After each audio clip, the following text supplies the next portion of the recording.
ನಿಮ್ಮೆಲ್ಲರಿಗೂ ತಂದೆಯ ದೇವನಾಮದಲ್ಲೂ ನಮ್ಮ ರಕ್ಷಕನ ಒಡೆಯನಾಗಿರಂತ ಯೇಸು ಕ್ರಿಸ್ತ ನಾಮದಲ್ಲೂ ವಂದನೆಗಳು ಸಲ್ಲಿಸುತ್ತಾ ದೇವರನ್ನ ಕರುಣೆ ಕೃಪೆ ಪ್ರೀತಿಗಳಿಂದ Jesus loves ministry free Bible study ನಿಮ್ಮೆಲ್ಲರಿಗೂ ಸ್ವಾಗತ ಮಾಡೋರಾಗಿದ್ದೇವೆ. ಕರ್ತನಲ್ಲಿ ಪ್ರೀತಿ ಅಂತ ಸಹೋದರಗಳೇ, ಕಳೆದ ವಾರ ನಾವು ಮುಖ್ಯವಾದ ಒಂದು ಪಾಠ ನೋಡಿದ್ರಿ, ಮೂರು ಲೋಕದ ಬಗ್ಗೆ. ಖಂಡಿತವಾಗೂ ನಿಮ್ಮೆಲ್ಲರಿಗೂ ಅರ್ಥ ಆಗಿದೆ ಅಂತ ನಾನು ಭಾವಿಸ್ತೀನಿ. ಯಾರು ಅರ್ಥ ಆಗಿಲ್ಲ ಅಂತಂದ್ರೆ ಖಂಡಿತವಾಗೂ ಈ ಪಾಠದ ನಂತರ ನೀವು ನಿಮ್ಮ ಸಂದೇಹಗಳನ್ನ ಕೇಳ್ಬೋದು, ಎಲ್ಲಾನು ಡೆಫಿನೆಟ್ ಕ್ಲಾರಿಫೈ ಮಾಡ್ತೀರಿ. ಇನ್ನ ಕರ್ತನಲ್ಲಿ ಪ್ರೀತಿ ಅಂತ ಸಹೋದರಗಳೇ, ಯಾರು ನಮ್ಮ ಯೂಟ್ಯೂಬ್ ಚಾನಲ್ಗೆ ಸಬ್ಸ್ಕ್ರೈಬ್ ಮಾಡಿಲ್ಲ ದಯವಿಟ್ಟು ಏನು ಮಾಡಿ, ನೀವು ಸಬ್ಸ್ಕ್ರೈಬ್ ಮಾಡಿ. ಹೇಳ್ತಾರೆ ಯಾರು ಹೊಸಬ್ರು ಕ್ರೈಸ್ತವ್ರು ಇಂಟ್ರೆಸ್ಟ್ ಇದ್ರು ಕೂಡ ಅವ್ರನ್ನು ಕೂಡ ಏನು ಮಾಡಿ ಗ್ರೂಪ್ಗೆ ಜಾಯ್ನ್ ಮಾಡಿಸಿ.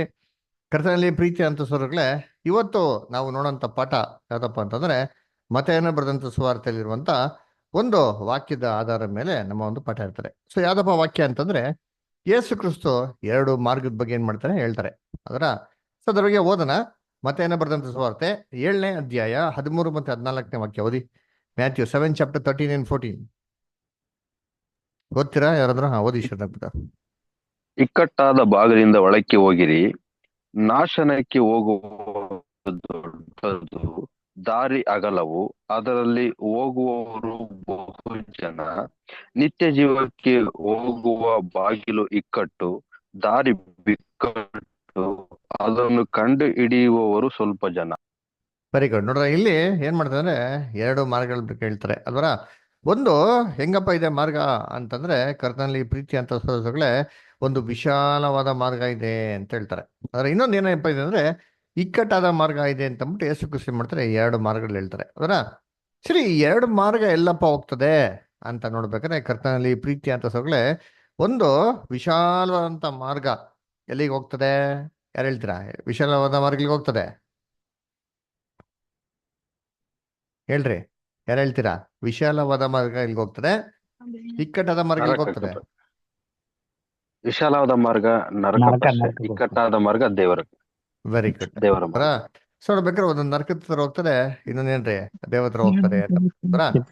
ಆದ್ರೆ ನೀವು ಸ್ವಲ್ಪ ಗಮನ ಇಟ್ಬಿಟ್ಟು ಆ ವಾಕ್ಯದಲ್ಲಿ ನೋಡ್ದ ಅಂತಂದ್ರೆ, ಆ ವಾಕ್ಯದಲ್ಲಿ ಆತರ ಹೇಳ್ತದ ಅಂತಂದ್ರೆ ವಾಕ್ಯದಲ್ಲಿ ಆತರ ಹೇಳಾರೇನ್ರಿ. ಅದ್ರ ಬದಲಿಗೆ ವಾಕ್ಯದಲ್ಲಿ ಡಿಫ್ರೆಂಟ್ ಆಗಿ ಹೇಳ್ತಾರ್ರಿ. ಏನ್ ಹೇಳ್ತಾರೆ ಅಂದ್ರೆ, ನೀವು ಇಕ್ಕಟ್ಟಾದ ಮಾರ್ಗದಲ್ಲಿ ಎಂದ್ರೆ ಪ್ರವೇಶಿಸ್ರಿ. ಅದರ ಯಾಕಪ್ಪ ಅಂದ್ರೆ ನಾಶನಕ್ಕೆ ಹೋಗುವಂತ ಒಂದು ಮಾರ್ಗ ವಿಶಾಲವಾಗಿದೆ ಅಂತ ಹೇಳ್ತಾರೆ ಅಲ್ದ್ರ. ಹಂಗಾದ್ರೆ ವಿಶಾಲವಾದ ಮಾರ್ಗ ಎಲ್ಲಿಗೆ ಹೋಗ್ತದೆ ಅಂತ ನೋಡ್ತೀವಿ ಅಂದ್ರೆ ನಾಶನಕ್ಕೆ ಹೋಗ್ತದೆ ಅಂತ ಹೇಳ್ತಾರೆ. ಬಗ್ಗೆ ವಾಕ್ಯ ಓದಿ ಇನ್ನೊಂದ್ಸತಿ ನೋಡ್ತೀನಿ, ಓದೋಣ. ಯಾರಾದ್ರು ಓದ್ರಿ.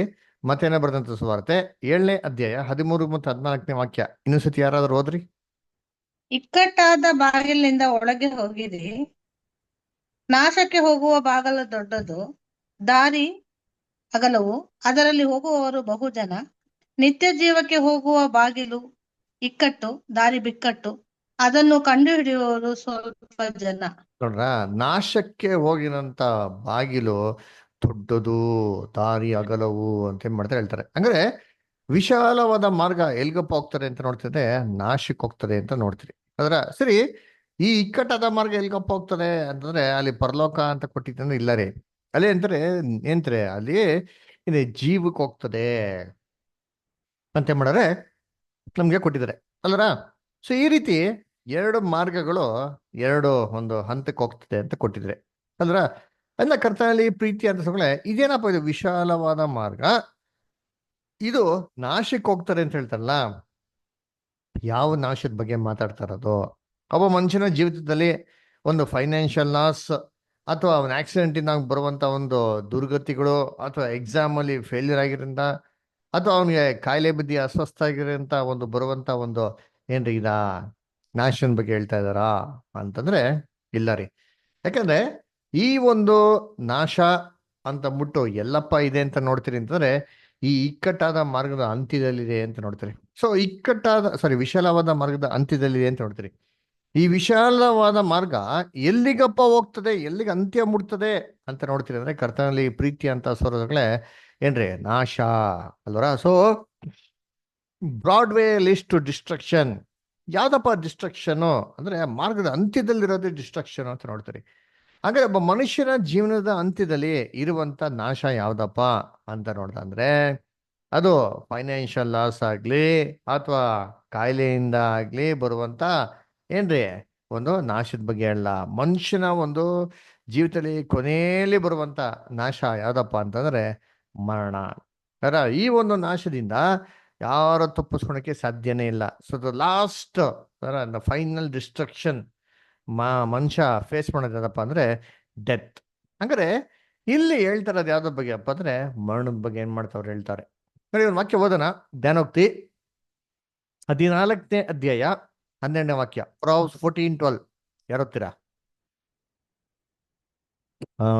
ಶರ್ಲಿ ಇಷ್ಟ ಓದ್ಬೋದಾ?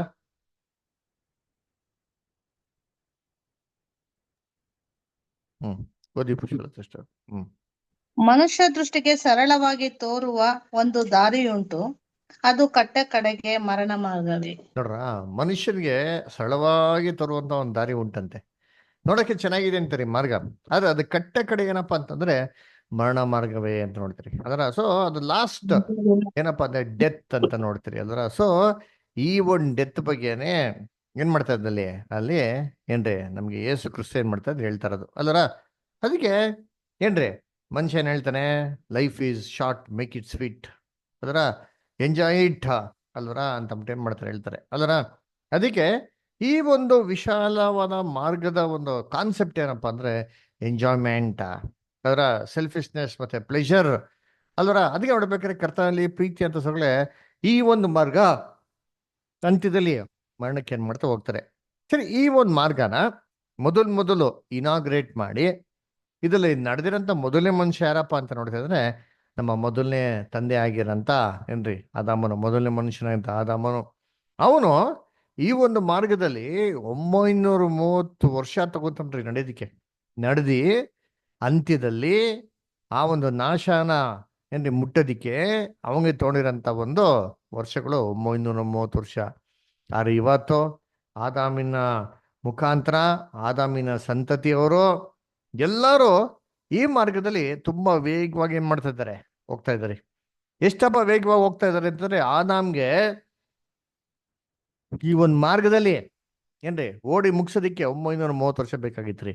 ಆದ್ರೆ ಇವತ್ತು ಈ ಮಾರ್ಗ ಎಷ್ಟು ಸ್ಮೂತ್ ಆಗ್ಬಿಟ್ಟಿದೆ, ಎಷ್ಟು ಪಾಪದಲ್ಲಿ ಜನಗಳು ಬಿದ್ದೋಗಿದ್ದಾರೆ ಅಂತಂದ್ರೆ ಏನ್ರಿ ಈ ಒಂದು ಮಾರ್ಗನ ಕೇವಲ 50 ವರ್ಷ 60 ವರ್ಷದಲ್ಲಿ 30 ವರ್ಷದಲ್ಲಿ ಅಂತಾರೆ ಜನಗಳು ಹೋಗ್ಬಿಟ್ಟು ಮುಗಿಸ್ಬಿಡ್ತಾರೆ. ಆ ಒಂದು ಮಾರ್ಗದ ಅಂತ್ಯದಲ್ಲಿ ಒಂದು ನಾಶನ ಏನ್ ಮಾಡ್ತಾರೆ ಅವ್ರು ಅನುಭವಿಸ್ತಾರೆ ಅದರ. ಅದರಿಂದ ಏನಕ್ಕೆ ಅನುಭವಿಸ್ಬೇಕು, ಏನ್ ಕಾರಣ, ಯಾಕೆ ಈ ಮಾರ್ಗದಲ್ಲಿ ಅಂತ ಒಂದು ಪ್ರಾಬ್ಲಮ್ ಏನಿದೆ ಅಂತ ಹೇಳಿದ್ರೆ ಇದಕ್ಕೆ ಕಾರಣ ಏನಪ್ಪಾ ಅಂದ್ರೆ ಪಾಪ ಎಲ್ಲಾ ಮನುಷ್ಯರನ್ನ ಈ ಒಂದು ಮಾರ್ಗದಲ್ಲಿ ಏನ್ ಮಾಡ್ತೈತೆ, ಸೆಳಿತೈತೆ. ಅಂದ್ರೆ ಪಾಪ ಏನಪ್ಪಾ ಅಂತ ನೋಡೋದ್ರೆ ಏನ್ರಿ 1 ಯೋಹಾನ 5ನೇ ಅಧ್ಯಾಯ 17ನೇ ವಾಕ್ಯ ಓದಂತೀನಿ. 1 John 5:17 ಓದ್ರಿ.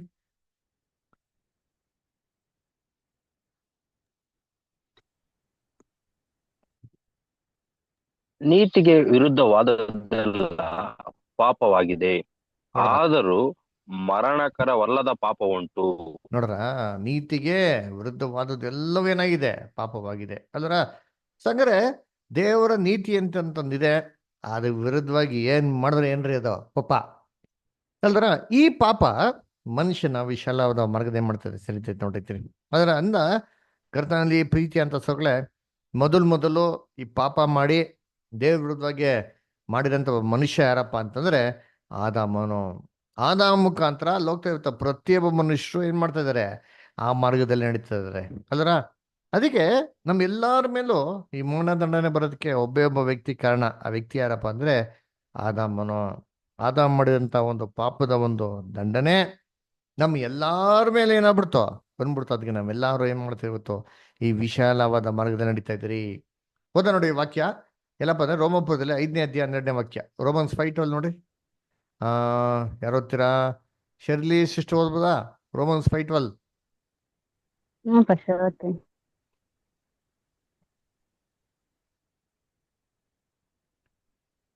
ಈ ವಿಷಯ ಹೇಗೆಂದರೆ, ಒಬ್ಬ ಮನುಷ್ಯನಿಂದಲೇ ಪಾಪವು, ಪಾಪದಿಂದ ಮರಣವು ಲೋಕದೊಳಗೆ ಸೇರಿದವು.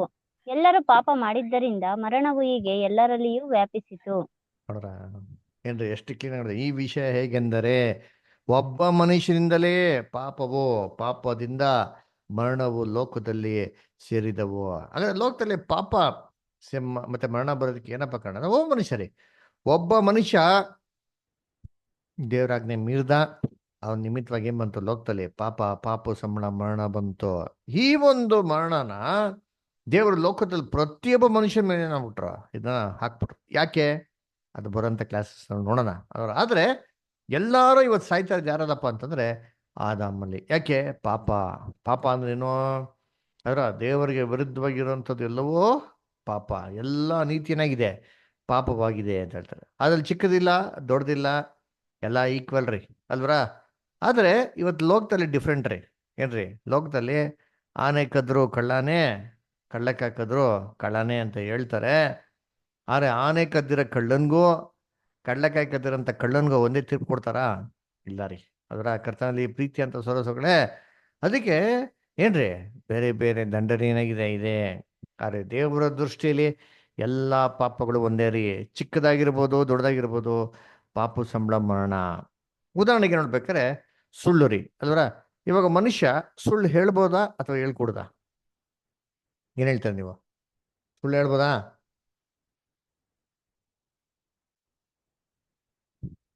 ಸುಳ್ಳು ಹೇಳ್ಬೋದಾ? ಹೇಳ್ರಿ. ಇಲ್ಲ ಪಾಸ್ಟ್ರೆ. ಅಲ್ವರ? ಸುಳ್ಳು ಹೇಳ್ಬಾರ್ದು. ದೇವ್ರ ಮಕ್ಕಳು ಸುಳ್ಳು ಹೇಳ್ಬಾರ್ದು. ಸರಿ, ಯಾಕಪ್ಪ ಹೇಳ್ಬಾರ್ದು ಅಂತ ನೋಡೋದಂದ್ರೆ, ಸುಳ್ಳಿಗೆ ತಂದೆ ಯಾರಂತೆ? ಸೇತಾನು, ಅಲ್ವರ? ವಾಕ್ಯ ಓದೋಣ್ತೀನಿ. ರೋಮಾಪುರದಲ್ಲಿ 8:44 ಹೋದ್ರಿ. ಜಾನ್ 8:44. ವಿಲಾಸ್ಪದ ಓದ್ಬೋದಾ? Okay pastor.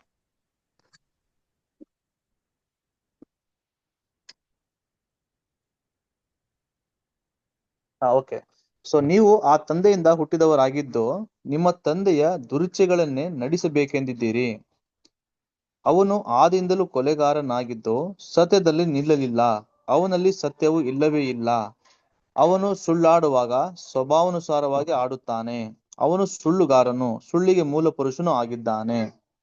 ನೋಡ್ರ, ಅವನು ಸುಳ್ಳುಗಾರನು, ಸುಳ್ಳಿಗೆ ಏನಾಗಂತೆ ಮೂಲ ಪುರುಷನು, is the father of lies ಅಂತ ಏನ್ ಮಾಡ್ತಾರೆ ಹೇಳ್ತಾರಲ್ಲ. ಅಂದ್ರೆ ಸುಳ್ಳಾಡಿದ್ರೆ ನಾವು ದೇವ್ರ ನೋಡೋದಕ್ಕೆ ಪಾಪ ಮಾಡೋದಂಗೆ. ಅದರ ಸರಿದಿಂದ ಏನ್ರಿ ಸುಳ್ಳು ಈ ಲೋಕದಲ್ಲಿ ಮೊದಲನೇ ಸುಳ್ಳು ಹೇಳಿದ್ದೆ ಯಾರಪ್ಪ ಅಂತಂದ್ರೆ ಈ ದೊಡ್ಡದಲ್ಲಿ ಏನ್ರಿ ಸೇತಾನ್ರಿ.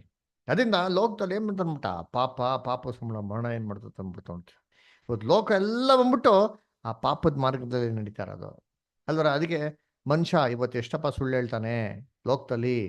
ಆವ್ರೇಜ್ ಒಂದು ದಿನಕ್ಕೆ ಮನುಷ್ಯ ಎಷ್ಟಪ್ಪ ಸುಳ್ಳು ಹೇಳ್ತಾನೆ ಅಂದ್ರೆ ಹೆಚ್ಚು ಕಮ್ಮಿ 250 ಸುಳ್ಳು ಏನ್ ಮಾಡ್ತಾನೆ ಹೇಳ್ತಾನೆ. ಅದರ ಯೋಚನೆ ಮಾಡ್ತೀನಿ, 250 ಸುಳ್ಳು, ಅಲ್ವರ? ನೀವು ಯೋಚನೆ ಮಾಡೋದು ಬದರ್, ಹೆಂಗೆ ಬದರ್ 250 ಸುಳ್ಳು ಹೇಳಕ್ಕಾಗಲ್ಲ ಬದರ್? ಖಂಡಿತವಾಗೋರಿ, ಅಲ್ವರ? ಏನಿಲ್ಲ, ಯೋಚನೆ ಮಾಡಿರ್ತೀನಿ. ಮನುಷ್ಯ ಇವತ್ತು ಏನೇ ಒಂದು ಕೆಲಸ ಮಾಡಲಿ, ಏನೇ ಮಾತಾಡಲಿ, ಅದ್ರಲ್ಲಿ ಒಂದಲ್ಲ ಒಂದು ಸುಳ್ಳು ಏನಾಗಿರ್ತಾರೆ, ಇರ್ತಾರೆ. ಅದರ ಬಿಸ್ನೆಸ್ ಮಾಡ್ಬೇಕಾದ್ರೆ ಏನ್ರಿ ಸುಳ್ಳು. ಅದರ ಸರ್ ಇಂಪೋರ್ಟೆಡ್ ಐಟಮ್ ಸರ್, ನಿಮ್ಗೋಸ್ಕರ ಸ್ಪೆಷಲಾಗಿ ಏನು ಮಾಡ್ತೀನಿ ತರಿಸಿದ್ದೀನಿ, ಅಲ್ವರ? ಏನ್ರಿ ಅದು ಸುಳ್ಳೆ. ತರಕಾರಿ ಅಂಗಡಿಗೆ ಹೋದ್ರೆ ಎಷ್ಟಪ್ಪ ಈರುಳ್ಳಿ ಅಂತಂದ್ರೆ 50 ರೂಪಾಯಿ ಮಾ ಅಂತ ಹೇಳ್ತಾನೆ. ಏನಪ್ಪ ಪಕ್ಕದಲ್ಲಿ 30 ರೂಪಾಯಿ ಕೊಡ್ತಾರೆ, ನೀನು ನೋಡಿ 50 ರೂಪಾಯಿ ಅಂತಂದ್ರೆ ಅದು ಸುಳ್ಳೆ. ಅದರ ಪಕ್ಕದಲ್ಲಿ 30 ರೂಪಾಯಿ ಕೊಡ್ಬೇಕಲ್ಲೇ ತಗೊಂಬೋದಲ್ವಾ? ಸುಳ್ಳು. ಆಮೇಲೆ ಏನ್ರಿ ಊಟ ಮಾಡ್ಬೇಕಾದ್ರೆ ಮಗುಗೆ ಏನು ಮಾಡೋದು, ತಿನ್ನು ಇಲ್ಲಿ ಯಾರು ಬಿಡ್ತಾನೆ, ಪೊಲೀಸು ಬಂದು ನಿಂತ್ಕೊಂಡು ಹೋಗ್ಬಿಡ್ತಾರೆ ನೋಡ, ಮಗನ ಹತ್ರಗೆ ಏನು ಮಾಡೋದು, ಸುಳ್ಳು ಹೇಳೋದು. ಆಮೇಲೆ ಊಟ ಮಾಡ್ತಾ ಇದ್ರೆ ಸಡನ್ನಾಗಿ ಯಾರಾದ್ರು ಬಂದರೆ ಏನು ಮಾಡೋದು, ಬನ್ನಿ ದಯವಿಟ್ಟು ಊಟಕ್ಕೆ ಬನ್ನಿ ಅಂತಂದ್ರೆ ಅವ್ರೇನು ಮಾಡ್ತಾರೆ ಅವಾಗ ಒಂದು ಸುಳ್ಳು ಹೇಳ್ಬಿಡೋದು. ಅಯ್ಯೋ ಇವಾಗ ತಾನೇ ಜಸ್ಟ್ ಮಾಡ್ಕೊಂಬಿಡ್ರಿ, ನೀವೆಲ್ಲ ಮಾಡಿ. ಈ ಥರ ಲೆಕ್ಕ ಹಾಕ್ಕೊಂಡ್ರೆ ಕರ್ತನಲ್ಲಿ ಪ್ರೀತಿ ಅಂತ ಸೊಗಳೆ ಒಬ್ಬ ಮನುಷ್ಯ ಒಂದು ದಿನಕ್ಕೆ 250ಕ್ಕಿಂತ ಮೇಲೆ ಸುಳ್ಳು ಏನು ಮಾಡ್ತಾನಂತ ಹೇಳ್ತಾನಂತೆ. ಅಲ್ಲರ ಇವೆಲ್ಲ ಮನುಷ್ಯನ ಪಾಪದ ಮಾರ್ಗದಲ್ಲಿ ಸರಿತೈತೆ, ಕರ್ಕೊಂಡು ಹೋಗ್ತಾ ಇದೆ. ಯೋಚನೆ ಮಾಡಿ ಇವತ್ತು ಪಾಪ ಅಲ್ವರ? ಏನ್ರಿ ಚಿಕ್ಕ ಮಕ್ಳುಗಳಿಗೆ ಇವತ್ತೆಲ್ಲ ಪಾಪದ ವಿಚಾರಗಳೇನಾಗಿದೆ ಗೊತ್ತಾಗಿದೆ ನೋಡಿದ್ವಿ, ಅಲ್ವರ? ಏನ್ರಿ ಸ್ಮೋಕಿಂಗ್ ಇಂದ ಹಿಡ್ದು ಡ್ರಿಂಕಿಂಗ್ ಇಂದ ಹಿಡ್ದು ಏನ್ರಿ ಅಫೇರ್ಗಳಂತೆ, ಅಲ್ವರ? ಇವೆಲ್ಲ ಎಲ್ಲಿ ಎಲ್ಲ ಸ್ಕೂಲಲ್ಲೇ ಶುರು ಮಾಡ್ಕೊಂಡ್ಬಿಡ್ತಾರೆ. ಕರ್ತನಲ್ಲಿ ಪ್ರೀತಿ ಅಂತಗಳೇ, ಯಾಕಂದ್ರೆ ಪಾಪ ಇವತ್ತೇನಾಗಿದೆ ಲೋಕದಲ್ಲಿ ಅಷ್ಟೊಂದು ತುಂಬಿರೋದ್ರಿಂದ, ಈ ವಿಶಾಲವಾದ ಮಾರ್ಗದ ಎಲ್ಲರೂ ನಡೀತಾರಿಂದ, ಎಲ್ಲ ಪಾಪನ ಮಾಡ್ತಾರಿಂದ ಈ ಪಾಪದ ಮಾರ್ಗ ತುಂಬಾ ಸ್ಮೂತ್ ಆಗ್ಬಿಟ್ಟಿದೆ. ಇವತ್ತು ಏನ್ರಿ ಫ್ಯಾಮಿಲಿ ಎಲ್ಲ ಒಟ್ಟು ಕುಡಿದ್ರೆ ಏನ್ರಿ ಒಂಥರ ಸೊಸೈಟಿಯಲ್ಲಿ ಸ್ಟೇಟಸ್, ಒಂದು ಘನತೆ ಉಳ್ಳಂತ ಫ್ಯಾಮಿಲಿ ಅಂತೇನ್ರಿ ಒಂದು ಅಭಿಪ್ರಾಯ. ಅಲ್ವರ ಕರ್ತನಲ್ಲಿ ಪ್ರೀತಿ ಅಂತ ಸೋರಸರುಗಳೇ ಆ ನೋಡ್ಬೇಕಾದ್ರೆ ಈ ಒಂದು ಏನ್ರಿ ಆದಾಮನ ಮುಖಾಂತರ ಈ ಪಾಪ ಏನಾಯ್ತು ಬಂತು. ಆದ್ರೆ ಆದಾಮಿಂದ ಮೋಸೆ ಬಂದಿದ ನಂತರನೇ ದೇವ್ರೇ ಮಾಡಿದ್ರು ಧರ್ಮಶಾಸ್ತ್ರ ಅಂತ ಏನ್ ಮಾಡೋದು ಕೊಟ್ಟಿದ್ದು ಅಲ್ವರ. ಆ ಧರ್ಮಶಾಸ್ತ್ರ ಏನ್ರಿ ಕೊಡೋ ತನಕ ಯಾವುದೇ ನೀತಿ ನಿಯಮ ಲೋಕದಲ್ಲಿ ಇರ್ಲಿಲ್ಲ, ಯಾವುದೇ ರೂಲ್ಸ್ ಇಲ್ಲ. ಯಾರ ಹೀಗ್ ಮಾಡ್ಬೇಕು ಹೀಗ್ ಮಾಡ್ಬಾರ್ದು ಅಂತ ಏನೋ ಇತ್ತ ಅಂತಂದ್ರೆ ಯಾವುದೇ ಮಾಡಕ್ ಹೋಗಿಲ್ಲ, ಹೇಳಕ್ ಹೋಗಿಲ್ಲ ಅಲ್ವರ. ಅದರಿಂದ ದೇವ್ರೇನ್ ಮಾಡಿದ್ರೆ ಈ ನ್ಯಾಯ ಪ್ರಮಾಣದ ಮುಖಾಂತರ ಇಡೀ ಲೋಕ ಜನಗಳು ಈ ವಿಶಾಲವಾದ ಮಾರ್ಗದಿಂದ ತಪ್ಪಿಸ್ಕೊಂಡ್ ಬರ್ಲಿ ಅಂತಂದ್ಬಿಟ್ಟು ಒಂದು ಚಾನ್ಸ್ ಏನ್ ಮಾಡೋದಕ್ಕೆ ಕೊಟ್ರಿ ಅಲ್ವರ. ಆದ್ರೆ ಯಾವುದೇ ಇಸ್ರೇಲ್ ಜನಗಳು ಈ ನ್ಯಾಯ ಪ್ರಮಾಣನ 100% ಏನ್ರಿ ತಪ್ಪೇ ಮಾಡಿದ್ರೆ ಕೀಪ್ ಅಪ್ ಮಾಡಕ್ಕೆ ಆಗ್ಲಿಲ್ಲ. ಎಲ್ಲಿದೆ ವಾಕ್ಯ ಓದೋ ನೋಡ್ತೀರಿ ಇಲ್ಲಿ ಯಾಜಕ ಕಂಡ 18:5 ಓದಿ, ಆಮೇಲೆ ರೋಮಪುರದಲ್ಲಿ 3:20 ಓದಿ. ಲೆವಿಟಿಕಸ್ 18:5.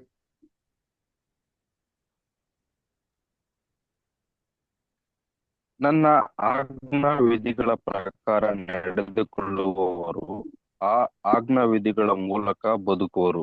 ನೋಡ್ರ ಆದುದರಿಂದ ನೀವು ಅವುಗಳನ್ನು ಅನುಸರಿಸಬೇಕು. ನೋಡ್ರ ಆಜ್ಞಾ ವಿಧಿಗಳನ್ನು ಯಾರು ಕೈಗೊಂಡು ನಡೀತಾರೋ ಅದ್ರ ಪ್ರಕಾರನೇ ಬದುಕ್ತಾರಂತಾರೆ. ಅಂದ್ರೆ ಈ ನ್ಯಾಯ ಪ್ರಮಾಣ ಎಷ್ಟು ಪವರ್ ಇತ್ತು ಅಂತಂದ್ರೆ ಅದನ್ನ ಯಾರು ಕೀಪ್ ಅಪ್ ಮಾಡ್ಬಿಟ್ಟಿದ್ರೆ ಅವ್ರಿಗೆ ಪಾಪನೇ ಬರ್ತಾ ಇಲ್ಲ, ಮರಣನೇ ಬರ್ತಾ ಇಲ್ಲ ರೀ. ಅದರ ಅವ್ರು ಬೋಡೋಗ್ತಾರೆ, ಶಾಶ್ವತವಾಗಿ ಇರ್ಬೋದಾಗಿತ್ತು. ಆದ್ರೆ ಆಲ್ರೆಡಿ ಎಲ್ಲಾ ಪಾಪದಲ್ಲಿ ಬಿದ್ದಿರೋದ್ರಿಂದ ಈ ಪರಿಶುದ್ಧವಾಗಿರೋಂಥ ನ್ಯಾಯ ಪ್ರಮಾಣ ಅವರು ಜೀವಿತದಲ್ಲಿ ಏನಾಗಿಲ್ಲ, ಕೆಲಸ ಮಾಡಿಲ್ಲ. ಸೊ ಅದಕ್ಕೆ ಲಾ ವಾಸ್ ಎ ಫೇಲಿಯರ್. ಅಪೊಸ್ತಲ ಪೌಲ್ ಹೇಳ್ತಾರೆ ನೋಡಿದ್ದೀನಿ, ನ್ಯಾಯ ಪ್ರಮಾಣ ಮುಖಾಂತರ ನೀತಿವಂತಿಕೆ ಬರೋದಾಗಿದ್ರೆ ದೇವರು ಕ್ರಿಸ್ತನ ಯಾಕಪ್ಪ ಭೂಲೋಕದ ಕಳಿಸ್ಬೇಕಾಗಿತ್ತು ಅಂತ ಹೇಳ್ತಾರೆ. ಇಲ್ಲಿ ರೋಮಪುರದಲ್ಲಿ 3ನೇ ಅಧ್ಯಾಯ 20ನೇ ವಾಕ್ಯ ಓದಿಂತಾರೆ. ರೋಮನ್ಸ್ 3:20 ಓದ್ರಿ. ಯಾಕೆಂದರೆ ಯಾವನಾದರೂ ನೇಮ ನಿಷ್ಠೆಗಳನ್ನು ಅನುಸರಿಸಿ ದೇವರ ಸನ್ನಿಧಿಯಲ್ಲಿ ನೀತಿವಂತನೆಂದು ನಿರ್ಣಯಿಸಲ್ಪಡುವುದಿಲ್ಲ. ನೋಡ್ರ ಧರ್ಮಶಾಸ್ತ್ರದಿಂದ ಪಾಪದ ಅರಿವು ಉಂಟಾಗುತ್ತದಷ್ಟೇ. ನೋಡ್ರ ಯಾರು ದೇವ್ರ ದೃಷ್ಟಿಯಲ್ಲಿ ನ್ಯಾಯ ಪ್ರಮಾಣ ಮುಖಾಂತರ ಕ್ರಿಯೆಗಳ ಮುಖಾಂತರ ನೀತಿವಂತ ಆಗೋದಕ್ಕೆ ಸಾಧ್ಯನೇ ಇಲ್ಲ ಅಲ್ವರ. ಎಲ್ಲಾರು ಏನ್ರಿ ಪಾಪಿಗಳೆಲ್ಲ ದ್ರೋಹಿಗಳೇ. ಇನ್ನೊಂದು ವಾಕ್ಯ ಓದೋಣ, ಗಲಾತ್ಯರು 2:21 ಸಿಸ್ಟರ್, ಗಲಾಟಿಯನ್ಸ್ 2:21.